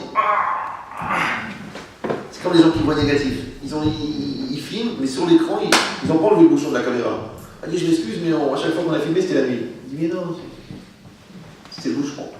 Des fois, il y a une tache dans tout le film. C'est la tache qu'ils ont dans l'œil. Des fois, il y a un Iran à l'Eshiva, il a dit, ah, ça pue! Quand il a entendu ça, il a dit, va se laver le nez. Va se laver le nez. Alors, c'est possible que quand tu mets 40 personnes dans une pièce fermée, en hiver, au bout d'un certain temps, le cumul des toxines peut provoquer une flagrance. C'est possible. Limite, la salle des faux. Voilà. Mais de dire que ça pue, les aisselles de ta mère, elles puent, et la laine de ton grand-père, il pue. Alors, mon fils, alors je t'explique ce que se passe à Tlemcen. Viens là, bouge-toi, je sais, rentre. Papy, qu'est-ce que t'as pas mangé? La laine de ton grand-père, il pue pas. C'est ton grand-père. Tu l'aimes? Même la laine de ton ennemi, il pue pas. Donc quand tu sens que ça pue, c'est là qu'il faut décrocher le truc qui pue. Des fois, il est là, le truc qui pue. Voilà, c'est toi qui pue. Ouais. En fait, peut-être que tu as fait juste que tu as pu. Ouais. Parce que tu ne peux pas faire plus. Donc c'est ça l'idée. L'idée, c'est que la personne, Hachem, il a créé ce phénomène de la reconnaissance. On a compris maintenant que c'est le moteur du monde. Et que la reconnaissance que tu as envers la matière, et la reconnaissance que tu as envers le peuple, et la reconnaissance que tu as envers ton pays d'accueil, et la reconnaissance que tu as envers des gens qui t'ont fait du bien, et la reconnaissance envers des gens qui t'ont fait du mal, en fin de compte, tu ne vas jamais t'arrêter. Ça veut dire quoi? Ça veut dire que la logique de la reconnaissance, c'est un moteur. Et que celui qui n'est pas capable de développer chez lui la capacité de reconnaissance, alors le monde il s'arrête avec lui. C'est pour ça, par exemple, on dit que celui qui est Chaya Karet, qui a transgressé certaines fautes, qui le rendent punissable de Karet, alors on dit qu'il meurt sans enfant et avant 60 ans. Mais pourquoi le gars il va mourir sans enfant? Alors, il ne faut pas dire que les gens qui n'ont pas d'enfants, ça veut dire qu'ils sont AFK. Ça n'a rien à voir. Parce qu'après, il y a le basal aussi. Mais si quelqu'un, dans l'absolu, il peut être Hayat Karet, et à cause de ça, on dit qu'il meurt sans enfant. Pourquoi? Alors, il y a un commentaire, il explique. Il dit qui c'est qui est Hayat Karet? Par exemple, quelqu'un qui a des relations sexuelles avec sa sœur. Ouais. Donc le gars, il a une petite sœur qui a 8 ans, et lui, il a des besoins. Et comme lui, il a 18 ans, il dit tiens, j'ai des besoins quand même. Donc qu'est-ce qu'il fait? Il viole sa sœur. Maintenant, quand il viole sa sœur, ça veut dire que le gars, la souffrance de la sœur, la déchéance de la sœur, la destruction mentale de la sœur, la destruction de l'avenir de la sœur, la destruction du spectre mental de la sœur, tout ça, il le prend parce qu'il a besoin. Il dit, mais je la vois, ils sont petits derrière, j'ai envie. Donc le mec, il s'aime tellement qu'il est prêt à détruire même quelqu'un de proche, à plus forte raison qu'il va violer la caissière ou qu'il va violer une fille qui va voir dans la rue. Si déjà il viole sa sœur, c'est qu'elle va à mort. Ouais. Alors, je vous donne une image. C'est comme si quelqu'un, il flotte en l'air. D'accord? Ils ont créé maintenant des petits perchoirs, des trucs qui flottent. C'est sorti, d'accord? C'est une petite plateforme comme ça, mais qui fait juste la taille de tes pieds. Et toi, t'es debout là, et puis t'es là, t'es à 120 mètres de hauteur, c'est pas évident, donc t'es juste en face à peu près de la moitié de la tour Eiffel, tu flottes comme ça. Puis il y a un autre gars qui arrive, qui flotte aussi sur son truc, vous avez l'habitude dans les films de science-fiction, vous imaginez. Et le gars, il arrive et dit, écoute, moi, il y a la police qui est en train de massacrer tous les enfants, donc j'en ai sauvé 2. Alors, écoute, j'en ai pris un avec moi sur la plateforme, je t'en prie, prends-en un toi aussi, parce que moi, 2, je vais tomber. Alors, il dit, mais je peux pas, la plateforme, j'ai juste la place de mes pieds. Je peux pas prendre quelqu'un. Ouais, ça c'est pareil. Si toi, dans ta plateforme, tu as fait, quand tu as écrit le mot moi, il n'y a plus de place pour écrire autre chose. Ouais, parce qu'il y a moi, il y a mon intérêt, il y a mon kiff, il y a ma vie, il y a mon plaisir, il y a mon avenir, il y a ma joie, il y a moi, il y a mon nom, il y a mon prénom, il y a je, il y a moi, il y a je, il y a me, il y a je me, il y a le je, il y a... Donc quand je te dis, mais tu peux prendre quelqu'un, je peux pas. C'est-à-dire que celui-là, de quoi? Qu'est-ce qu'il a fait en vérité? Il a détruit sa sœur pour son plaisir personnel. Ça veut dire que son plaisir personnel, il passe avant. Maintenant, c'est même pas son plaisir à lui, parce qu'à la limite, dans l'absolu, quand il va prendre conscience, il va dire, mais je suis fou. Donc c'est son Yetzirah qui était plus grand que lui. Donc maintenant, c'est le sentiment d'exister en violant sa sœur qui était plus grand que lui. Donc il n'a pas de conscience, il n'a pas de système de valeurs, il n'a pas de principe, il n'a pas de religion, il n'a pas de divinité, il n'a rien. Parce que le gars, il est prêt à violer sa sœur pour faire plaisir à son petit bout de viande. C'est incroyable, ouais. Donc, c'est-à-dire que c'est un inexistant qui a détruit l'existence de quelqu'un. Vous me suivez oui, non. C'est pour ça que moi, les gens se battent. Est-ce qu'il faut mettre la peine de mort? Il ne faut pas mettre la peine de mort? Il ne faut pas mettre la peine de mort? Mettre la peine de mort. Mais la peine de mort de quoi? Tu veux tuer un mort? Le mec, il est mort. Le mec qui viole des enfants, il est mort. Tu dis non, on peut être comment, on peut le soigner, on peut l'aider, il faut avoir pitié des circonstances, des trucs, il a sa jeunesse, sa soeur, sa mère. Mais il est mort. Il est mort, déjà, le mec, il est mort. Tu vois l'enfant devant toi en train de pleurer, tu le violes, je sais pas, t'as pas de cerveau, t'as rien. Ouais. T'es un tronc d'arbre, t'es une branche, t'es quoi? C'est pas possible, même la branche, elle a de la peine. Elle absorbe le sang quand tu l'enfonces dans le cœur. Et toi, t'absorbes rien. Ouais. Donc c'est quoi l'idée? C'est la même chose. Que l'homme, le karet, c'est quoi en fait? C'est le symptôme de la personne qui s'aime tellement, qui a mis tellement son moi en avant. La preuve, c'est qu'il a même mis au détriment de l'existence de l'autre moi. D'accord? Donc, puisqu'il est tellement pour lui et pour rien d'autre, donc il ne peut pas avoir d'enfant. C'est pas qu'il est puni de ne pas avoir d'enfant. Parce que c'est quoi un enfant? Un enfant, c'est que tu as la place pour un, ou tu as la place pour deux, et tu trouves encore la place pour trois. Et tu trouves la place pour quatre, et tu trouves la place pour cinq. Mais comment t'as fait? Oui, l'autre, il gagne 1200 €. Il fait un enfant. Il gagne 1200 €. Maintenant, il ne va pas mourir de faim, l'enfant. Après, il a un deuxième enfant. Il gagne 1200 €. Et grâce à Dieu, ils ont bien mangé. Après, on va faire le Shabbat Bar Mitzvah. Moi, je me rappelle, mes parents, mon père, des petits moyens. Il y avait un tailleur, comme ça. Je faisais Shabbat Bar Mitzvah. Il y avait 50 personnes à la maison. Je dis non, on prend un hôtel, on prend un traiteur. Non. La Bar Mitzvah. À l'époque, c'était quoi la Bar Mitzvah? Il y avait 400 personnes. Non, je vais dire, il y a 200 personnes. 200 personnes. Qui c'est qui a fait manger? Les grands-mères. Dans un petit four comme ça. C'est pas style les fours industriels, 8 étages, 200 parts de poulet en même temps. Non. Le petit four, toute la nuit, il ferait. Tu viens le matin, il va à Rungis, après il va acheter de la viande, à l'époque là-bas, à la Villette, et toute la nuit, les petits vieilles, et voilà, c'est ça. Attends, maintenant, ils font les 400 parts de poulet, les 400 parts de poisson, parce qu'ils ne veulent pas personne, sinon, enfin les pauvres. Après les variantes, des millions maintenant, des tonnes, ouais. les amandes grillées. Je dis, c'est bon, mamie, on va les acheter. Non, alors, c'est allez, ouais. Je crois que ça n'existait même pas à l'époque. Ouais. Les amandes, il faut les truquer, il faut les laver, il faut les mouiller, il faut les truquer, il faut les saler, les mettre dans les boîtes, les mettre dans les paquets, les petits pains. 400 petits pains, je sais pas si vous comprenez, dans les sacs, les boîtes en plastique, pour amener à la salle pour faire la barbecue. Et toi tu viens, si maintenant, avec le costume, même le costume, t'as envie de pleurer. Même le costume, c'est ton père qui te l'a fait, parce qu'il est tailleur sur mesure. Il t'a fait ton costume, c'est-à-dire chaque couture, il a mis de l'amour dedans. C'est pas qu'il va rentrer, tu vas prendre 100 €, tu vas chez Isaac et. Non, il t'a fait ton costume. Doucement, tous les dimanches, viens au fils, on refait. Alors, premier truc, on met montage, un truc, après on passe des surcoutures, la cladue, et après il te le montre, et tu dis, voilà, il va bien, c'est bien, t'es content, mais toi tu comprends rien, t'es petit, t'es un cave. Tu comprends même pas la grandeur, la beauté de la chose. Ouais, tu vois pas. Et ça, ils t'ont fait une bar mitzvah, c'est eux qui ont fait la bar mitzvah. Mais ça, c'est que du chesed, avec du chesed. Sous pression, ouais, 200 millions de tonnes de chesed fermées. Tu pars avec ça, tu rentres dans la vie, ça veut quoi donner.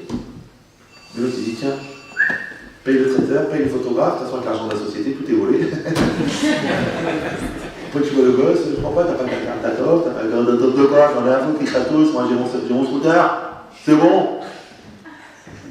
Mais qu'est-ce que tu lui as donné pour qu'il soit comme ça?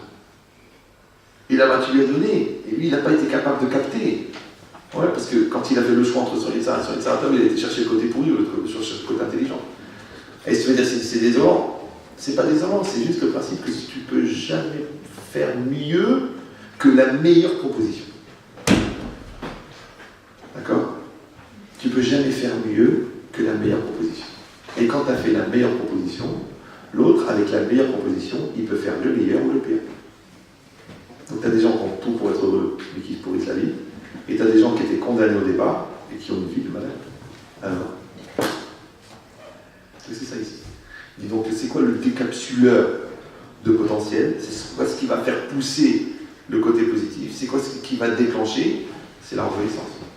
Donc, tu as compris que la reconnaissance, c'est pas simplement un principe civique et moral et de politesse, de reconnaissance envers le flux existentiel positif qui a été développé par une personne qui est face à toi. Non, c'est une dynamique, c'est une énergie, c'est tout l'univers. C'est pour ça que quand on crée une société où la reconnaissance n'existe plus, ou que la reconnaissance elle a été redistribuée par des systèmes, ou que la reconnaissance elle est arithmétique ou physique, ou la reconnaissance elle est basée sur un échange d'intérêts conjugués, les systèmes ne marchent plus. Tu as la meilleure chaîne du fil du monde, mais il n'y a pas de courant. Tu as un système extraordinaire, mais il manque l'essentiel. Tu as un couple magnifique, mais le courant ne passe plus. Tu dis, écoute, enfin chez lui, c'est quand même dommage d'être là au consistoire pour faire le guette, alors que, regarde nos enfants, regarde. Ah, Claire, tu t'en vas là, l'autre, il ne veut pas sortir de ça. Parce que sortir, ça voudrait dire être capable de dire merci. C'est dur. Après que tu as tout perdu, que tu es jeté tout seul dans ton 2 pièces à la jolie et que tu frottes ta chemise, tu dis quand même, elle était gentille. Elle m'a supporté, elle a accepté ma mère pendant 17 ans. Je crois que j'ai fait une grosse boulette. Tiens, les boulettes, c'était sa spécialité. Bon. Et c'est quoi ça? C'est parce que tu as la reconnaissance. Mais après, alors tu sais comment elle s'appelle la reconnaissance quand c'est trop tard? La ramna. Ça s'appelle le regret, ça s'appelle le remords, ça s'appelle la culpabilité. Alors le gars qui est malin, il va utiliser le décapsuleur, le levier de la reconnaissance au bon moment. Tu me donnes, je dis merci. Il m'arrive quelque chose, bah au Hachem. Je vois l'événement, je grandis avec. En temps réel, au présent. Alors à ce moment-là, tu rentres dans une logique de cause, conséquence, à une vitesse incroyable. Mais si toi tu es un profiteur, un gratteur, et tu dis, c'est difficile, j'arrive pas à tout, essayer de s'attendre, attention avec ce que je fais, qu'est-ce qu'elle attend, qu'est-ce qu'elle croit, qu'est-ce qu'il veut, Ouais. Donc tu es dans le déni maintenant, tu es dans le déni de bonté. Mais le jour où tu vas reconnaître, ça va te faire le trou. Tu dis, je suis fou, mais je suis malade, j'aurais pu, j'aurais cru, j'aurais su, j'aurais lu, j'aurais cru. Quoi ça fait? La guerre elle est finie, tu es un héros. Les enfants ils sont partis de la maison, tu veux les éduquer. 2 ans après le divorce, tu dis, J'ai lu un livre sur l'entente familiale. Maintenant que le livre est tombé par terre, tu dis, je vais resserrer les vis. Donc c'est ça. Donc la reconnaissance, c'est pas seulement, maintenant vous avez compris, l'épiphénomène qui fait fonctionner tout le système. C'est aussi que cet épiphénomène, il soit vécu en temps réel. Donc ça veut dire que même la reconnaissance du fait qu'on t'a octroyé un temps pour le faire, ça fait aussi partie de la reconnaissance. Donc le décor, c'est l'espace que tu utilises pour le faire. Et le fait de vivre en présence, c'est la temporalité que tu mets dans cette reconnaissance. Maintenant, quand ta reconnaissance, elle est en temps réel, au bon moment, avec la bonne personne, et on continue, ben c'est vivant. Voilà, c'est ça d'être vivant. Voilà, Kolakabam. Alors, Chazak Obaru,